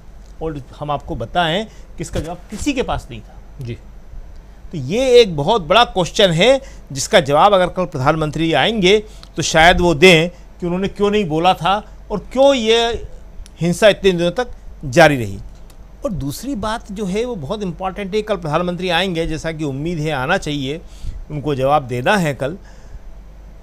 28 बार लोकसभा के अंदर अविश्वास प्रस्ताव पास रखा गया और 27 बार प्रधानमंत्री वहाँ मौजूद थे। ये पहली बार है, फर्स्ट टाइम है भारत के इतिहास में कि वहाँ पे प्रधानमंत्री जिसकी सरकार के खिलाफ यह अविश्वास प्रस्ताव है वो खुद वहाँ नहीं है। इसका मतलब कि आप मणिपुर को, आप लोकतांत्रिक प्रक्रिया को, आप संसद की प्रक्रिया को, सबको बहुत हल्के तौर पे ले रहे हैं। इसलिए सत्ता पक्ष के लोग जो भी कुछ कह रहे हैं उसको लोग बहुत गंभीरता से नहीं ले रहे। देखिए, आज जो सबसे बड़ी बात हुई है वो ये हुई है कि राहुल ने बड़े साफ तौर पर देशद्रोही हैं आप और देशभक्त नहीं हैं आप, ये कह दिया जी। इसका जवाब अभी तक किसी ने नहीं दिया है। और देशद्रोही क्यों है ये भी कहा कि आपने वहाँ भारत माता की हत्या की है, आपने वहाँ देश की हत्या की है, आपने पूरे देश में केरोसिन छिड़क दिया और आपने चिंगारी लगा दी, और वो चिंगारी जो है वो आग जो है मणिपुर से लेकर हरियाणा तक है। जी, ये बहुत गंभीर मामला है, ये कोई सामान्य मामला नहीं है। ये आप उसको दूसरी तरफ भटकाना चाहो तो भटकेगा नहीं। अब कोई कुछ भी कहे कि राहुल ने ये कहा वो कहा, राहुल हाव बाहों की शर्ट पहन के क्यों आए, कल कह सकते हैं राहुल ने पहले अपना दायां हाथ क्यों उठाया, बायां हाथ क्यों उठाया। ये सारे के सारे इशू नहीं हैं। इशू वो बात है जो राहुल कह रहे हैं कि मणिपुर क्यों जल रहा है, और मणिपुर जब जल रहा है तो उसको रोकने की जिम्मेदारी किसकी है? प्रधानमंत्री की। प्रधानमंत्री अगर सेना से कह दें तो एक दिन के अंदर सब सामान्य स्थिति हो जाएगी। हमारी सेना इतनी समर्थ है, बिल्कुल। आप क्या कर रहे हैं, क्यों नहीं कह रहे, ये बहुत बड़ा सवाल है। तो इसलिए आज का राहुल का जो भाषण है ये 2024 के लोकसभा चुनाव की स्क्रिप्ट है। जब राहुल हमला कर रहे हैं, राहुल बोल रहे हैं मैं आ गया हूं, मैं खड़ा हुआ हूं और मेरे सामने कौन। जी, अभी तक ये बोलते थे कि मोदी के सामने कौन। आज राहुल ने बड़े स्पष्ट तौर से ये कह दिया कि मैं हूं, मेरे सामने कौन, मणिपुर के सामने कौन, देश की जनता के सामने कौन।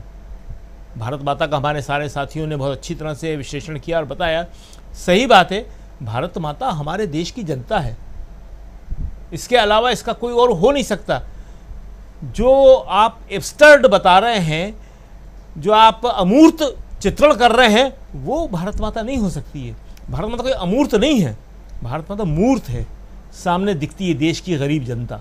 नेहरू ने यही कहा था जी, और आज की तारीख में वो भारत माता उठ के खड़ी हो गई है।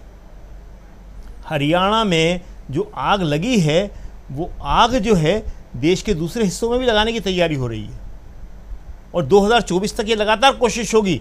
लेकिन आज राहुल ने जो बात कही है वो लोगों की समझ में आ रही है कि ये राजनीति है जो हमें बांट रही है, और अगर हम नहीं बटे, अगर हम नहीं लड़े तो हमारी बेरोज़गारी की समस्या, हमारी महंगाई की समस्या, हमारी सरकारी चिकित्सा की समस्या, सरकारी स्कूलों की समस्या, हमारे लड़के जो हैं 4 साल के लिए अग्निवीर में जा रहे हैं वो समस्या, उन सब पे बात हो सकती है अगर ये विभाजन की बातें, नफरत की बातें बंद हो जाएं तो। और यही राहुल ने आज कहा कि विभाजन की बातें बंद करो, नफरत की बातें बंद करो, और मणिपुर की स्थिति शांत करके देश के असली मुद्दों पर बात करो। जी जी, बिल्कुल बिल्कुल। राहुल गांधी ने क्या कुछ कहा और राहुल गांधी के भाषण में क्या कुछ है, उसकी जो भाषण में जो बातें हैं वो कितनी दूर तक जाएंगी, ये तमाम बातें, उन पर हम चर्चा कर रहे हैं। हमारे साथ जुड़े हुए हैं श्रवण गर्ग साहब, उनके पास आना चाहता हूं। गर्ग साहब, आपके नज़रिए से राहुल गांधी का भाषण, आपने राहुल गांधी के भाषण को भी सुना होगा, आपने स्मृति ईरानी के भाषण को भी सुना होगा, आपने अमित शाह के भाषण को भी सुना होगा ज़रूर। और अमित शाह तमाम मसलों पे जितनी बातें हुई उस पर अपना जवाब भी रख रहे थे।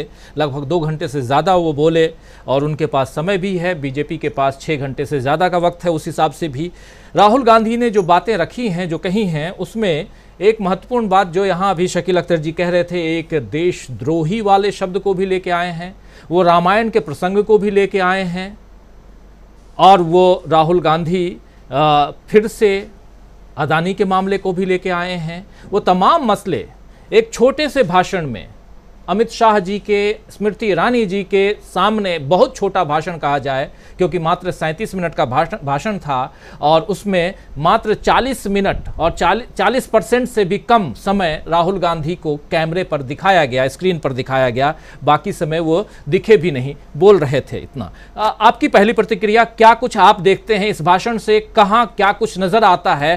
क्या 2024 से पहले, और खासकर मणिपुर की जहाँ तक बात है, क्योंकि यह मामला, यह अविश्वास प्रस्ताव मणिपुर पे है, मणिपुर का प्रॉब्लम कितना सॉल्व होते हुए इस पर सरकार को कितनी गंभीरता से आप देख रहे हैं, जो बात रख रही थी अभी सरकार की तरफ से, जो बात रख रहे थे अमित शाह, कितनी गंभीर देखते हैं आप सरकार को? लेकिन उससे पहले राहुल गांधी का भाषण। देखिए, राहुल गांधी के भाषण तो बहुत ही अद्भुत था, उसके बारे में तो क्या कहा जाए। मतलब ऐसा भाषण तो कभी भारत की संसद में कभी देखा नहीं गया, सुना नहीं गया। कि पूरी संसद हिल गई हो, पूरा कोई उम्मीद नहीं कर सकता था कि ये इतने शांत दिखने वाले राहुल गांधी भारत यात्रा में इतने कूल रहने वाले राहुल गांधी इतने विस्फोटक तरीके से संसद में कैसे पेश हो सकते हैं। और अच्छी बात थी कि पीएम उपस्थित नहीं थे। अगर होते, पिछली बार जब राहुल गांधी बोल रहे थे तब पीएम थे पिछले अविश्वास प्रस्ताव के टाइम पर, और राहुल गांधी उनसे बोलने के बाद गए भी थे और गले भी मिले थे। इस बार शायद पीएम जानते थे कि राहुल गांधी क्या बोलने वाले हैं और क्या करेंगे। हो सकता है उनको अंदाज हो कि राहुल गांधी उनकी आंखों में आंखें डालकर बोलें और आने के बाद बोलने के बाद उनके सामने खड़े हो जाएं। राहुल गांधी जब बोल रहे थे तब पीएम भी नहीं थे और गृह मंत्री भी नहीं थे। एक संसद थी, एनडीए के लोग थे और कांप रहे थे वो लोग। जो आपने देखा कि राहुल गांधी जब बोल रहे थे तब किरण रिजिजू कैसे कांपते हुए, थरथराते हुए, गुस्से से लाल होते हुए खड़े हो गए और चैलेंज करने लगे नॉर्थ ईस्ट के बारे में। वही सब कह रहे थे जो उन्होंने अपने भाषण में कहा था। और कैसे स्मृति ईरानी बौखला गई थी, हिल गई थी वो पूरी तरह से। उनको समझ में नहीं आ रहा था वो क्या बोले, क्योंकि राहुल गांधी ने जो कुछ बोला था उसके बारे में बोलने के लिए किसी के पास कुछ भी नहीं था। तो राहुल गांधी का बोलना एक भारतीय इतिहास, भारतीय संसदीय इतिहास की एक ऐसी घटना थी जिसने स्पीकर को भी हिला दिया। मतलब जिस तरह से शुरुआत उन्होंने की थी कि मैंने आपको पिछली बार कष्ट दिया था वगैरह वगैरह, और उसमें कह दिया कि मैं अदानी के बारे में जब बोला था तब आपको कष्ट हुआ था। राहुल गांधी ने जो कहना था कहा और बता दिया। उन्होंने देश को भी बता दिया कि उनकी यात्रा जारी है, वो खत्म नहीं हुई है, चल रही है यात्रा।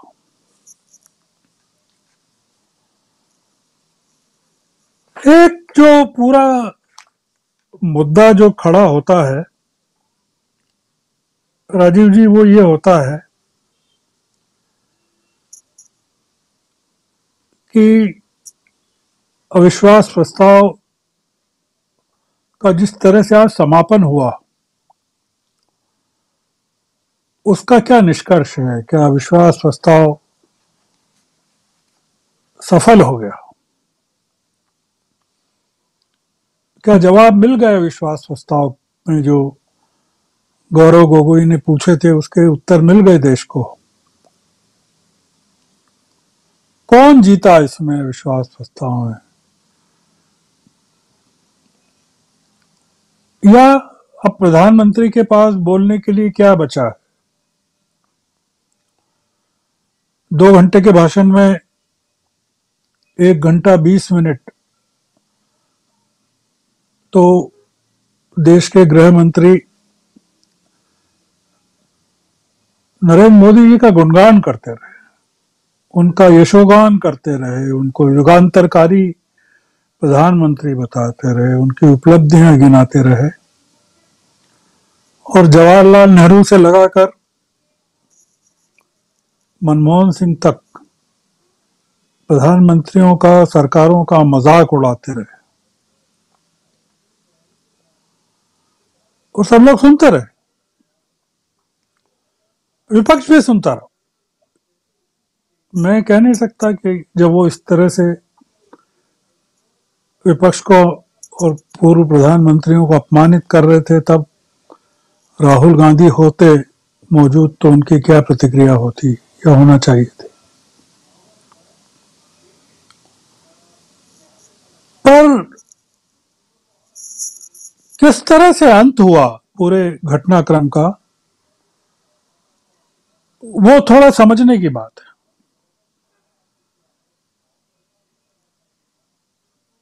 गृह मंत्री ने कहा कि एक प्रस्ताव रखा कि ये प्रस्ताव है कि ये सदन के सभी लोग, दोनों पक्ष अपील करते हैं मणिपुर के दोनों पक्षों से, सभी पक्षों से, कि वो शांति बनाए रखें। और जब विपक्ष हल्ला मचाने लगा तो उन्होंने स्पीकर से कहा आप तो प्रस्ताव रख दीजिए, और स्पीकर ने प्रस्ताव रख दिया।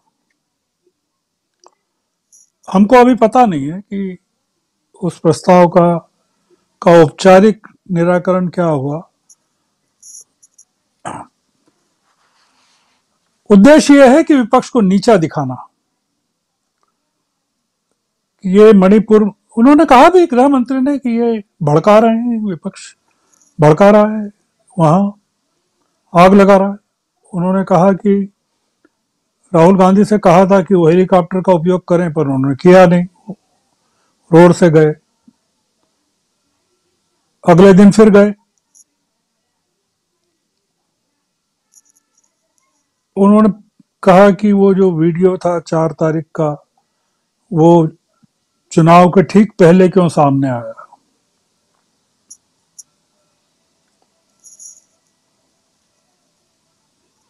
वो कह रहे हैं कि भ्रांति फैलाई गई कि सरकार मणिपुर पर चर्चा नहीं करना चाहती।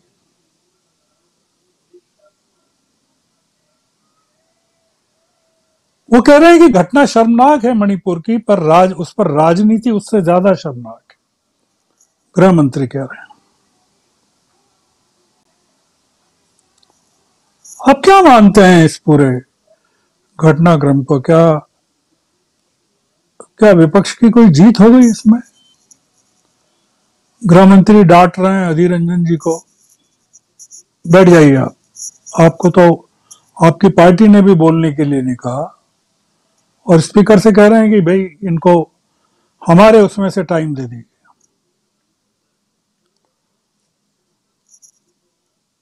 क्या हुआ गृह मंत्री की चर्चा का अंत?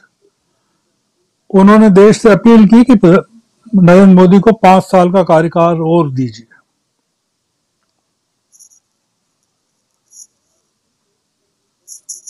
उन्होंने लोकसभा को के 2 घंटे के भाषण को 2024 की एक बड़ी चुनावी सभा में बदल दिया। 1 घंटे 20 मिनट तक वो सरकार की उपलब्धियां गिनाते रहे, मोदी जी की तारीफ करते रहे। बाकी 40 मिनट में वो बताते रहे कि देश में कितने दंगे हुए हैं, कितने लोग मारे गए हैं, और वो किन लोगों के कार्यकाल में हुए। और उसमें उन्होंने ये नहीं बताया कि गुजरात में भी कोई दंगा हुआ था और उसमें कितने लोग मारे गए थे।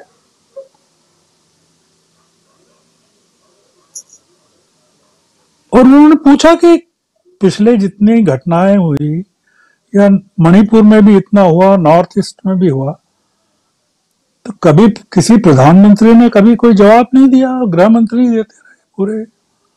मैं देने को तैयार था, मैं चर्चा करवाने को तैयार था, विपक्ष मान नहीं रहा था।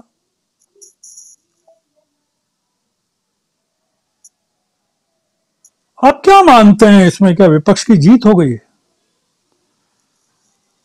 इसका कंक्लूजन क्या है, उपसंहार क्या है पूरी की पूरी डिबेट का?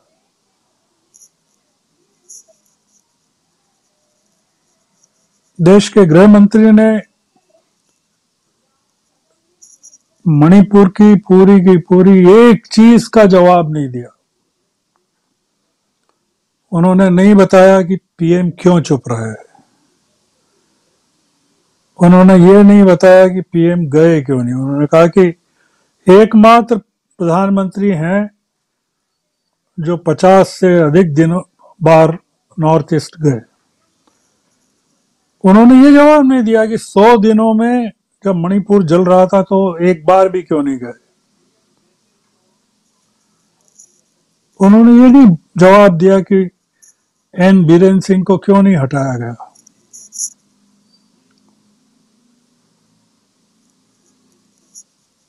मैं इस चर्चा को लेकर मैं राहुल गांधी के ऐतिहासिक भाषण पर नहीं अटकना चाहता हूं।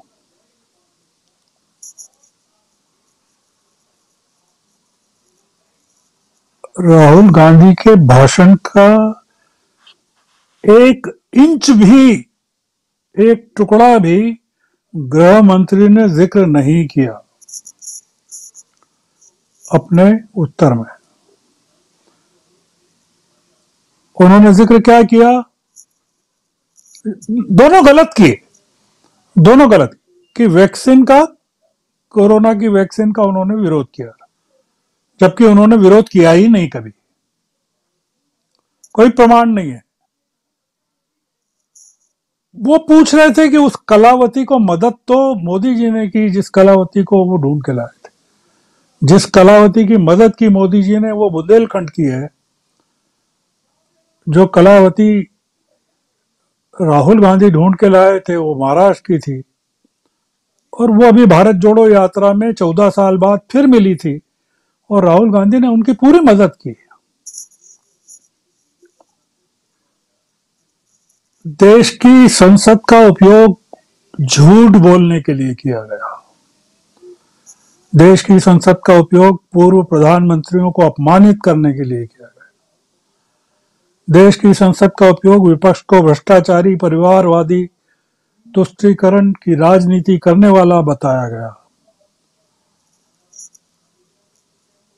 आप क्या समझते हैं कि वो जो लोग सुन रहे थे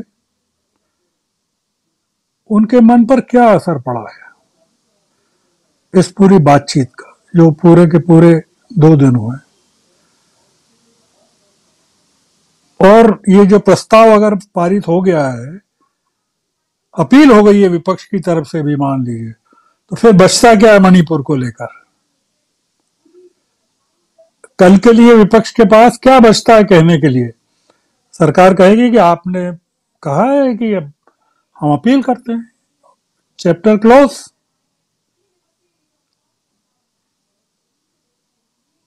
बहुत ही स्ट्रेटेजिकली योजना। और स्पीकर साहब 2 घंटे तक गृह मंत्री बोल रहे हैं, उनको कुछ कोई, वो अगर 3 घंटे बोलना चाहते हो 3 घंटे बोलते, वो 4 घंटे बोल सकते थे। इस देश की संसद पर आने वाले सालों के लिए इन लोगों ने कब्जा कर लिया है।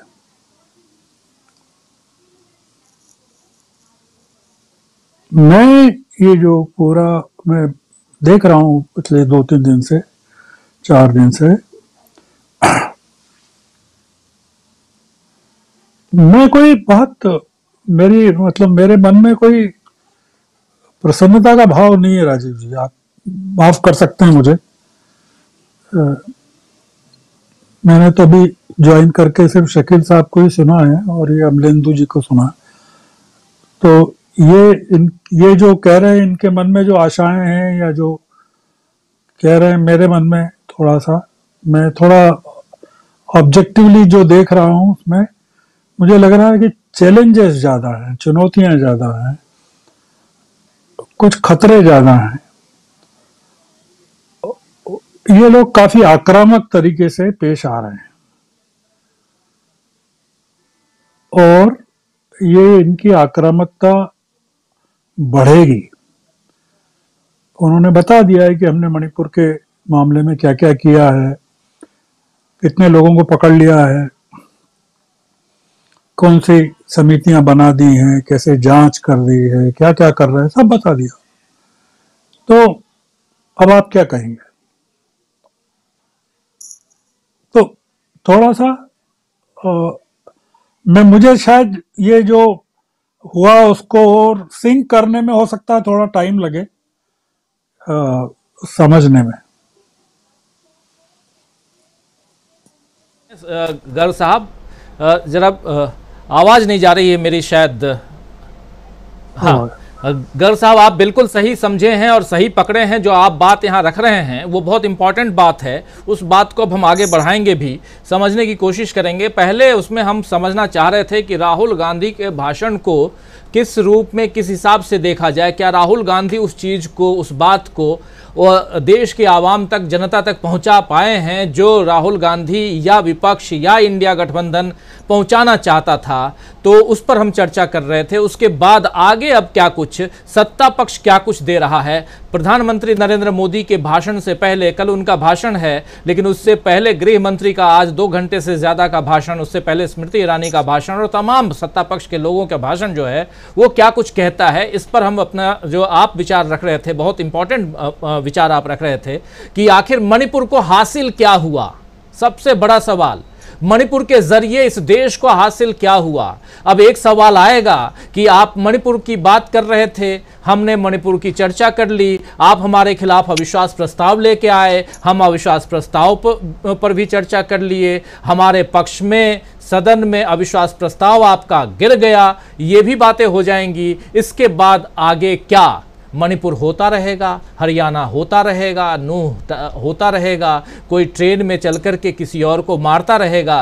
क्या ऐसे देश चलेगा? ये जो आप सवाल कर रहे हैं, उसी सवाल को बहुत गंभीरता से, उस सवाल को, आपकी बातों को सुन रहा था और बहुत गंभीर सवाल आपने उठाया है। जरा सबसे पहले आना चाहता हूं प्रशांत टंडन जी आपके पास। प्रशांत जी, कैसे देखा जाए यहां से इस डिबेट को? थोड़ा सा आप, समय खत्म हो गया है, लेकिन आप लोगों से अनुमति के साथ 20-25 मिनट में चाहता हूं कि आप लोग भी इस पर चर्चा करें और ज़रा इस चीज़ को आगे बढ़ाने के, गंभीर चर्चा को आगे बढ़ाने की अनुमति चाहूँगा आप लोगों से।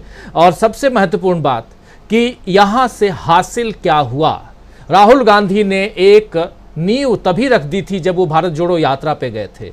राहुल गांधी उसके बाद उस दीवार को और मजबूती के साथ ऊपर उठा रहे हैं और लोगों में एक उम्मीद जगा रहे हैं। राहुल गांधी के नाम पर आज ये भी बात होती रही, आपने देखा कि डरो मत, जैसे वो खड़े हुए और बात कर रहे थे, डरो मत का नारा भी बुलंद हो रहा था। लेकिन यहां से आगे क्या?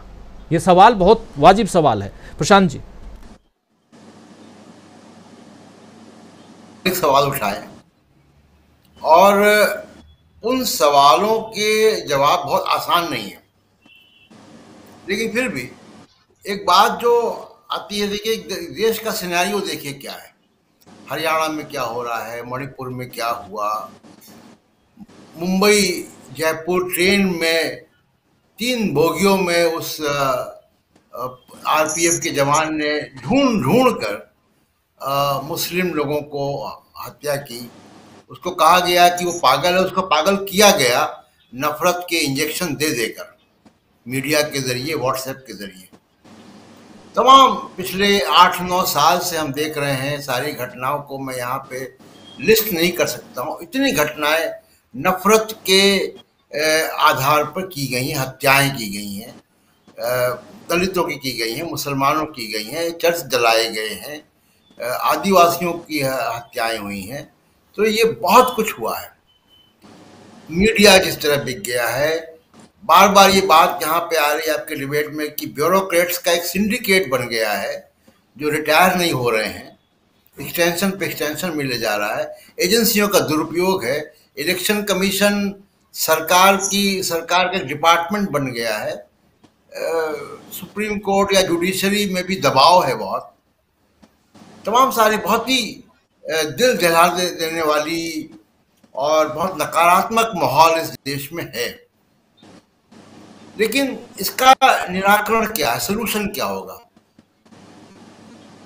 इसका सोल्यूशन वही होगा जो संसद में हम देख रहे हैं।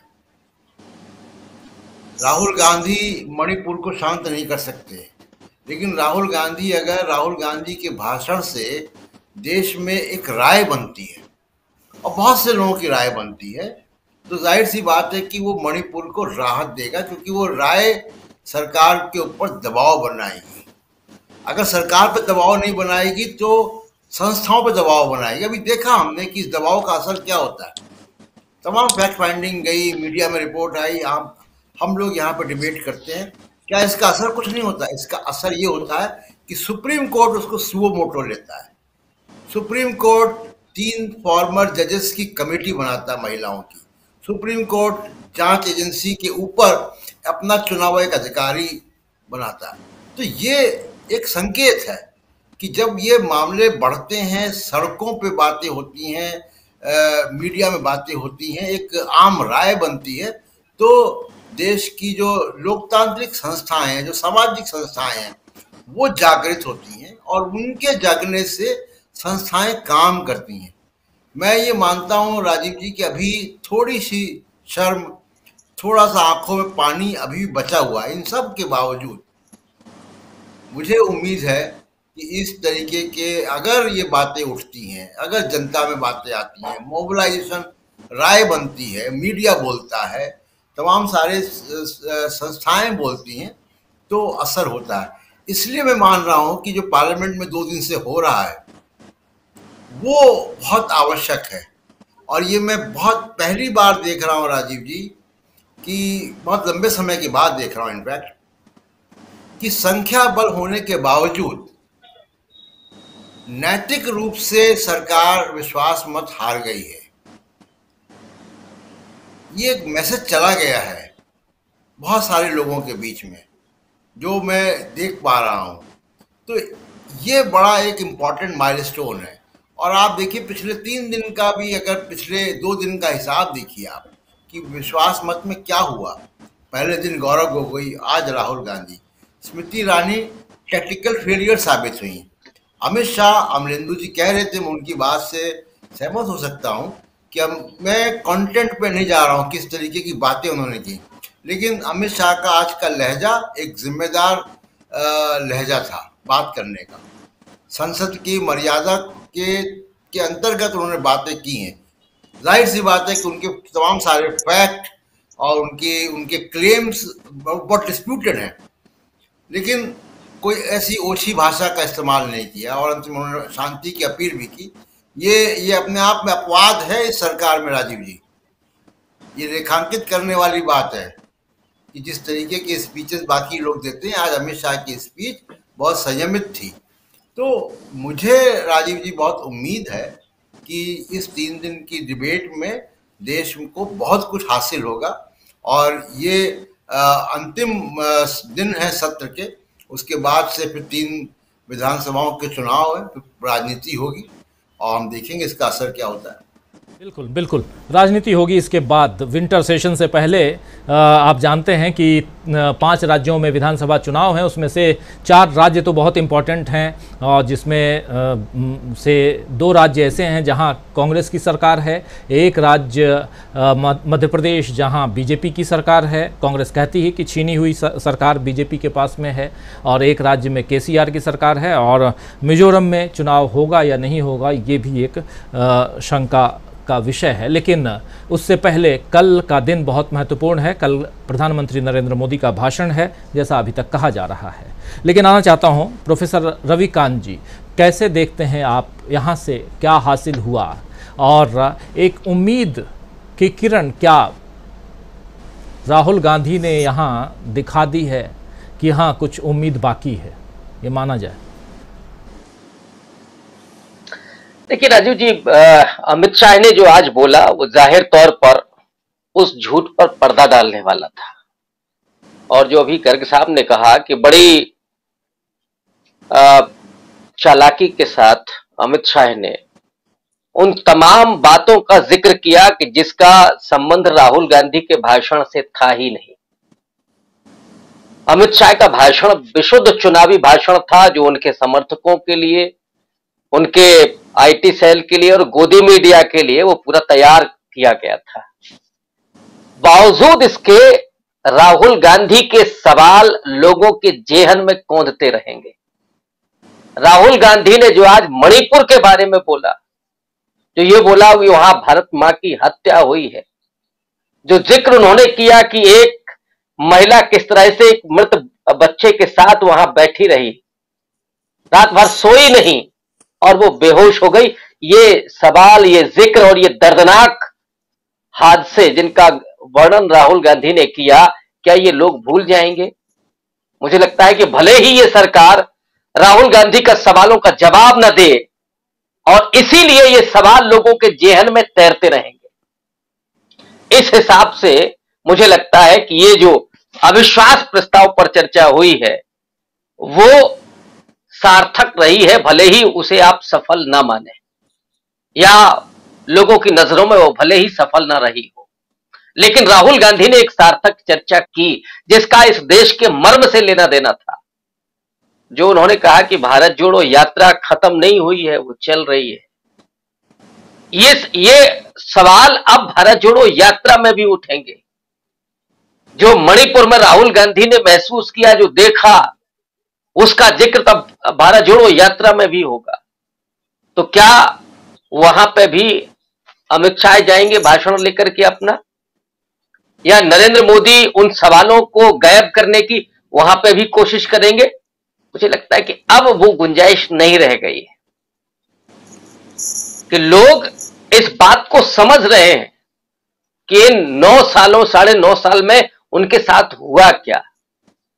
इस देश की कोई भी महिला, उन भाजपा के समर्थकों को आप छोड़ दीजिए, उसके बाद कोई भी महिला क्या उस नग्न औरत के साथ हुए जुल्म के खिलाफ कहीं खड़ी हो सकती है क्या? कोई भी महिला इस देश में क्या ऐसी होगी जो उनके प्रति संवेदनशील ना हो? और इसीलिए जो हरियाणा में भी हो रहा है, कौन नहीं जानता कि वहां घट क्या रहा है, क्यों हो रहा है। तो इसलिए मुझे लगता है कि राहुल गांधी द्वारा उठाए गए जो सवाल हैं उनके जवाब मिल जाते तो शायद लोगों की जो आशंकाएं थी, जो प्रश्न थे, या जो राहुल गांधी ने जो उठाए थे वो खत्म हो जाते। लेकिन अब वो और ज्यादा जिंदा रहेंगे। हाँ, अब ये जरूर है कि एक कांग्रेस पार्टी के लिए चुनौती है कि वो राहुल के उन सवालों को लेकर के कैसे जा रहे हैं लोगों के बीच में।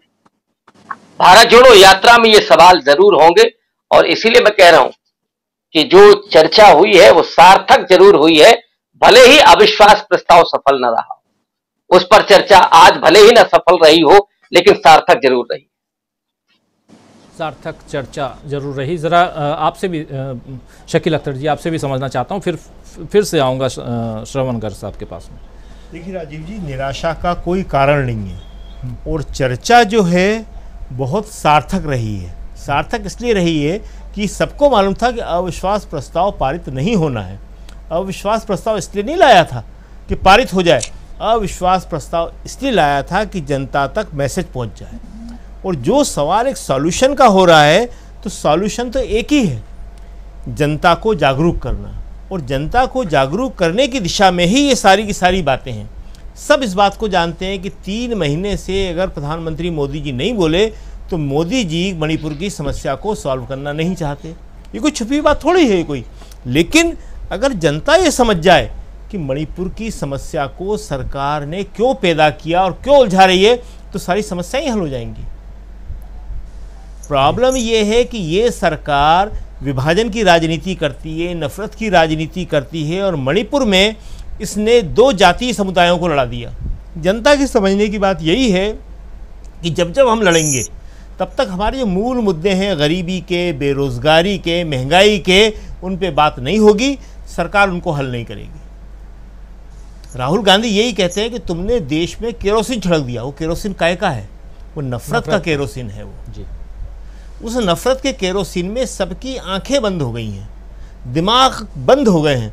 वो ये समझने के लायक नहीं रहे कि आज की हमारी जो रोज़ी रोटी की समस्या है वो क्या है। तो इसलिए हम कहते हैं कि ये जो चर्चा जो हुई है, ये जो अविश्वास प्रस्ताव आया है, बहुत ही सफल है, क्योंकि इसका उद्देश्य जो था वो पूरा हो गया। सरकार को इसे बोलना पड़ा। 3 महीने तक जो प्रधानमंत्री नहीं बोले थे, आप देखेंगे कि कल वो इसके ओर बोल रहे थे। ये जो अमित शाह जी ने आज बात बोल ली कि शांति की अपील, तो शांति की अपील तो पहले भी करी जा सकती थी। विपक्ष रोज कहता था कि संयुक्त अपील जारी करिए, संयुक्त विपक्ष का प्रतिनिधिमंडल वहाँ जाना चाहिए, नहीं गया ना जी। इंडिया का प्रतिनिधिमंडल वहाँ गया, कांग्रेस का गया सबसे पहले।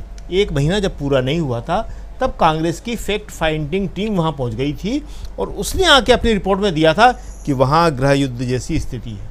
उसके बाद राहुल गांधी वहाँ गए। उसके बाद इंडिया का सर्वदलीय इंडिया का प्रतिनिधिमंडल गया तो अब जो है आप शांति की अपील कर रहे हैं। शांति की अपील तो 10 दिन जब हुआ था, 3 मई से शुरू हुई थी शायद, ये तभी हो जाना चाहिए थी। तो ये जो भी लोकतांत्रिक प्रक्रिया है उनमें ये बहुत बड़ा हस्तक्षेप है और ये बहुत ही सफल हुआ है। क्यों? क्योंकि जनता के बीच ये बात चली गई है अब कि हमारी समस्याएं क्यों हैं, हमें इस नफरत की आग में क्यों झोंका जा रहा है। और जनता जिस दिन ये समझ जाएगी कि मुझे ये राजनीति लड़ा रही है, मुझे ये राजनीति विभाजन पैदा कर रही है, तो सारी समस्या अपने आप हल हो जाएंगी। और सॉल्यूशन सिर्फ एक ही है, 2024 का लोकसभा चुनाव। और इस चुनाव के लिए जो सबसे बड़ी बात है, लास्ट बात हम कर रहे हैं, जो अभी कहा भी है कि वहाँ तक मैसेज कैसे पहुँचे, ये कांग्रेस का और 26 दलों के गठबंधन इंडिया का काम है। मैसेज नहीं पहुँच रहा है, ये बात सही है, मैसेज बहुत स्लो पहुँच रहा है। और मैसेज पहुँचने का एक ही तरीका है कि जो कार्यकर्ता हैं, जो घर में बैठ गए हैं, उन्हें वापस सक्रिय किया जाए, उन्हें घर घर तक पहुँचा जाए। गोदी मीडिया का जवाब वही दे सकते हैं, सोशल मीडिया का जवाब वही दे सकते हैं। इसके अलावा ये यूट्यूब चैनल्स हैं, इन यूट्यूब चैनल्स की पहुंच बहुत दूर दूर तक है, करोड़ों लोग इनको देख रहे हैं। हमें दिन भर ऐसे लोग मिलते हैं जो बताते हैं कि हमने इसमें देखा, हमने इसमें यह बात देखी। सोशल मीडिया है जिसको कांग्रेस को और दूसरे विपक्षी दलों को मजबूत करना पड़ेगा। ये 3 मोर्चे हैं, 3 बिंदु हैं, फिर से दोहरा देते हैं। एक कार्यकर्ता जो घर में बैठ गया है, कांग्रेस को अपने कार्यकर्ताओं को फिर से सक्रिय करना पड़ेगा। दूसरे यूट्यूब चैनल हैं, इनके ज़रिए बात पहुंचती है, इनकी बात को दूर दूर तक पहुंचाना पड़ेगा। और तीसरा सोशल मीडिया है, उसको मजबूत करना पड़ेगा। और निराशा का कोई कारण नहीं है, निराशा की कोई बात नहीं है। स्थिति जो है वो लगातार सुधर रही है, और सुधरने से मतलब ये है कि लोगों की समझ में ये आ रहा है कि नफरत और विभाजन हमारे देश को बर्बाद कर देगा, प्रेम और मेल मिलाप ही इस देश को वापस मजबूत बनाएगा। जी गर्ग साहब, आपसे अब कार्यक्रम को समाप्त भी करेंगे और आपसे क्लोजिंग कमेंट के रूप में भी आना चाहता हूं आपके पास, और समझना चाहता हूं कि एक बहुत महत्वपूर्ण चर्चा तो हुई, और उसके दूसरे पहलू को जो आप उजागर कर रहे थे वो भी इम्पॉर्टेंट पहलू है, जिस पर अभी हम लोग चर्चा कर भी रहे थे। बहुत महत्वपूर्ण बात आप यहाँ रख रहे थे। दूसरी सबसे महत्वपूर्ण बात कि अब यहाँ से एक ये मैसेज इंडिया जो गठबंधन है उसको भी ज़रूर चला गया होगा कि हाँ, हमारे पास एक फायर ब्रांड नेता, आज की तारीख में युवा नेता, वो हमको मिल गया है। राहुल गांधी, जिनको कभी कहा जाता था कि वो बोल नहीं पाते हैं, वो जितना चाहें उतना बोल सकते हैं और जब चाहें तब रुक सकते हैं। वो 8 मिनट का भाषण भी दे सकते हैं और 80 मिनट का भाषण भी दे सकते हैं। और अगर आपके पास एक अच्छा बल्लेबाज हो, ऑलराउंडर हो, तो फिर मैच जीतने की कोशिश तो हो सकती है, और यहीं से एक उम्मीद की किरण नहीं दिखाई देती। जरा इस पहलू को भी आपके जरिए समझना चाहता हूं। देखिए, आज के भाषण से देश को एक बहुत बड़ा नेता प्राप्त हुआ है और विपक्ष को बहुत बड़ी ताकत प्राप्त हुई है। 2 चीजें नोटवर्दी हैं। अगर आप बोलने वालों की सूची तैयार करें दोनों पक्षों के, तो विपक्ष के जो बोलने वाले थे, किसी का नाम ले लीजिए, बहुत ही अद्भुत तरीके से उन्होंने बोला। गोगोई से लगा के कनीमोजी तक, बीच में तमाम लोग जो बोले, वो जो बंगाल की थी ककोई दस्तीगार, क्या भाषण है उनका, दस्तीदार। ये जो हुआ है, इसने 2 चीजें एक्सपोज कर दी हैं राजीव जी, कि भारतीय जनता पार्टी के पास या एनडीए के पास कुल जमा 2 लोग हैं, नरेंद्र मोदी और अमित शाह, जिनका जिक्र उन्होंने, राहुल गांधी ने कुंभकर्ण और मेघनाथ के बारे में अडानी और अंबानी, अमित शाह को लेकर किया। और विपक्ष के पास ढेरों लोग हैं। ये जो आज हुआ, इसने विपक्ष को एक नया मैसेज तो दे दिया है कि अगर आप नहीं लड़ेंगे तो ये समाप्त कर देंगे। आपने देखा ना किस तरह से दावा कर रहे थे कि वो जीत कर आने वाले हैं, कितने सीटों के साथ जीत कर आने वाले हैं। कह रहे थे कि विपक्ष आधा रह जाएगा। कितनी धमकियां दी गई आज।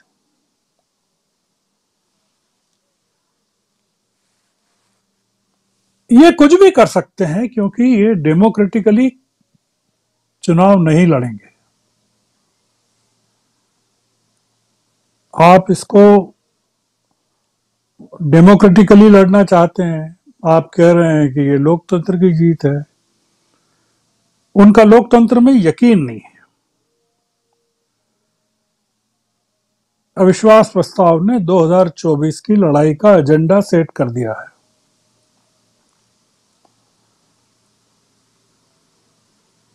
एजेंडा यह है राजीव जी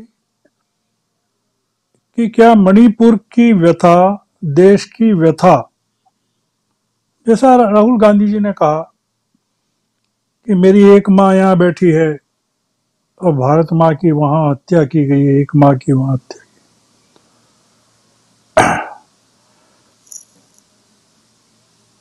क्या, और गृह मंत्री खुद कह रहे हैं, अभी भी कह रहे हैं कि मणिपुर अभी शांत नहीं हुआ है, वहां चल रहा है। और इस चर्चा के बाद मणिपुर शांत हो जाएगा ये भी नहीं है, इस प्रस्ताव के बाद भी नहीं होगा। उन्होंने कहा है कि वो कुकी के लोगों से भी बात कर रहे हैं, मैतेई वालों से भी बात कर रहे हैं और सारी चीजें कर रहे हैं। ये जो चीज है, ये 2024 का संघर्ष शुरू हो गया है और इसका मैसेज ये है कि आपने देखा डिंपल भी बोली, डिंपल यादव भी बोली, सुप्रिया सुले भी बोली। एक जो शंकाएं पैदा की जा रही थी पवार को लेकर, अखिलेश यादव को लेकर, वो सारी की सारी समाप्त हो गई हैं। तो अब पूरा का पूरा मुद्दा ये है कि जो विपक्ष है इस लड़ाई को कितनी ताकत के साथ लड़ता है।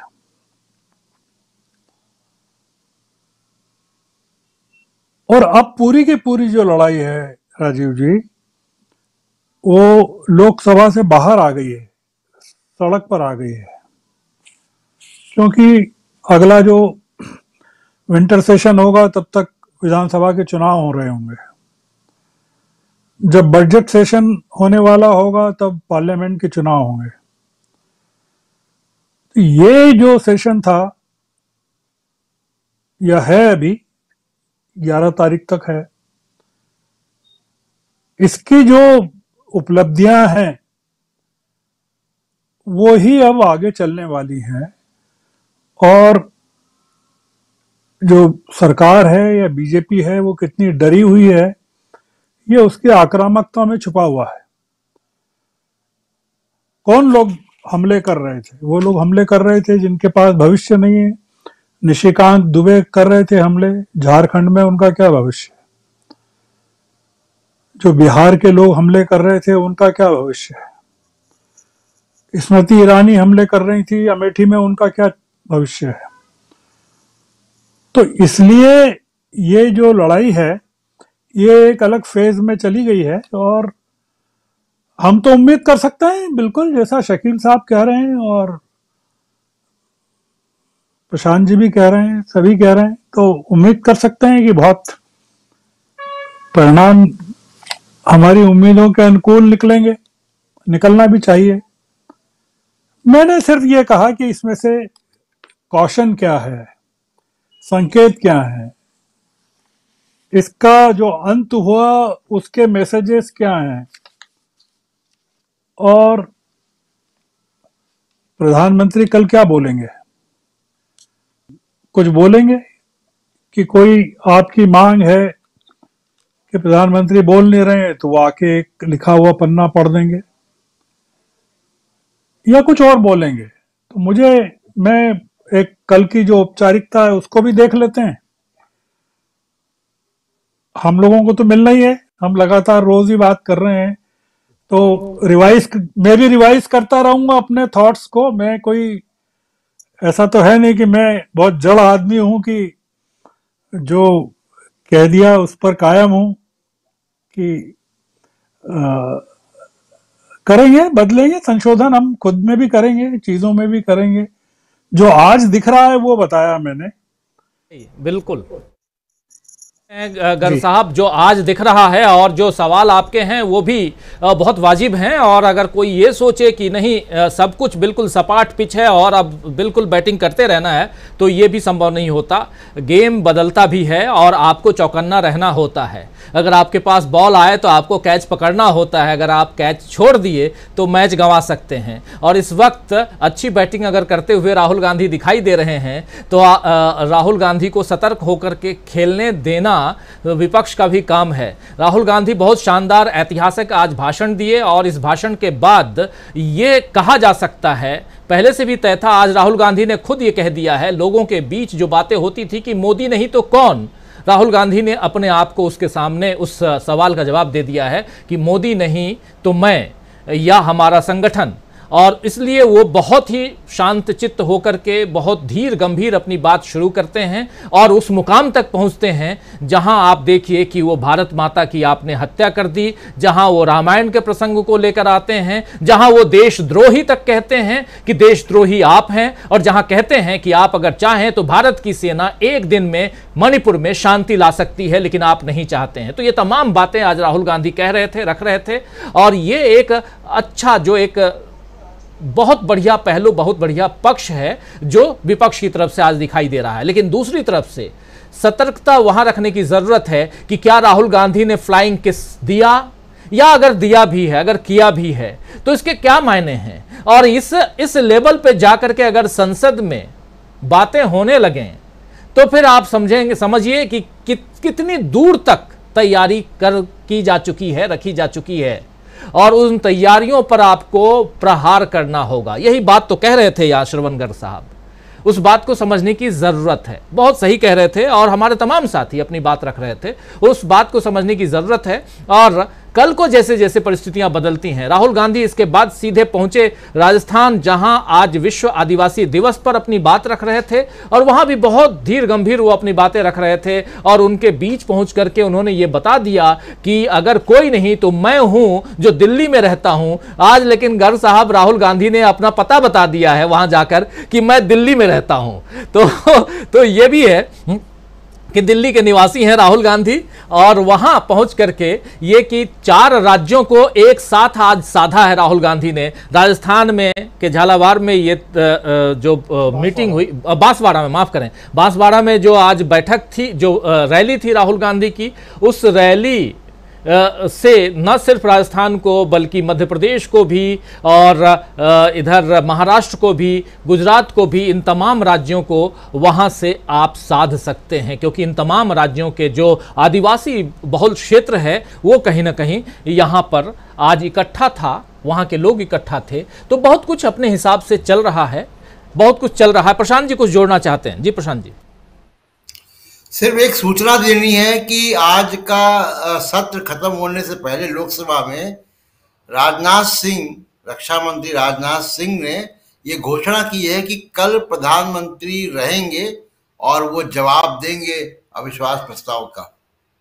चलिए, इस बात की भी घोषणा हो गई है कि कल प्रधानमंत्री रहेंगे। अभी तक यही एक अंदेशा था बना हुआ, एक लोग सशंकित थे कि पता नहीं कल प्रधानमंत्री रहें ना रहें। लेकिन चलिए, प्रधानमंत्री कल रहेंगे, ये सरकारी तौर पर, आधिकारिक तौर पर घोषणा इसकी हो गई है। तो इस घोषणा के साथ ही इस कार्यक्रम को समाप्त करने की इजाजत चाहता हूँ। बहुत बहुत शुक्रिया अदा करता हूँ श्रवण साहब आपका, इधर शकील अख्तर जी आप जुड़े रहे, आपका भी, प्रशांत टंडन जी, हमारे दोनों साथी डॉक्टर दीपक पाचपोर जी, अमलेंदु उपाध्याय जी, और साथ में और भी हमारे 2 साथी, 3 साथी जुड़े थे, मीनू जैन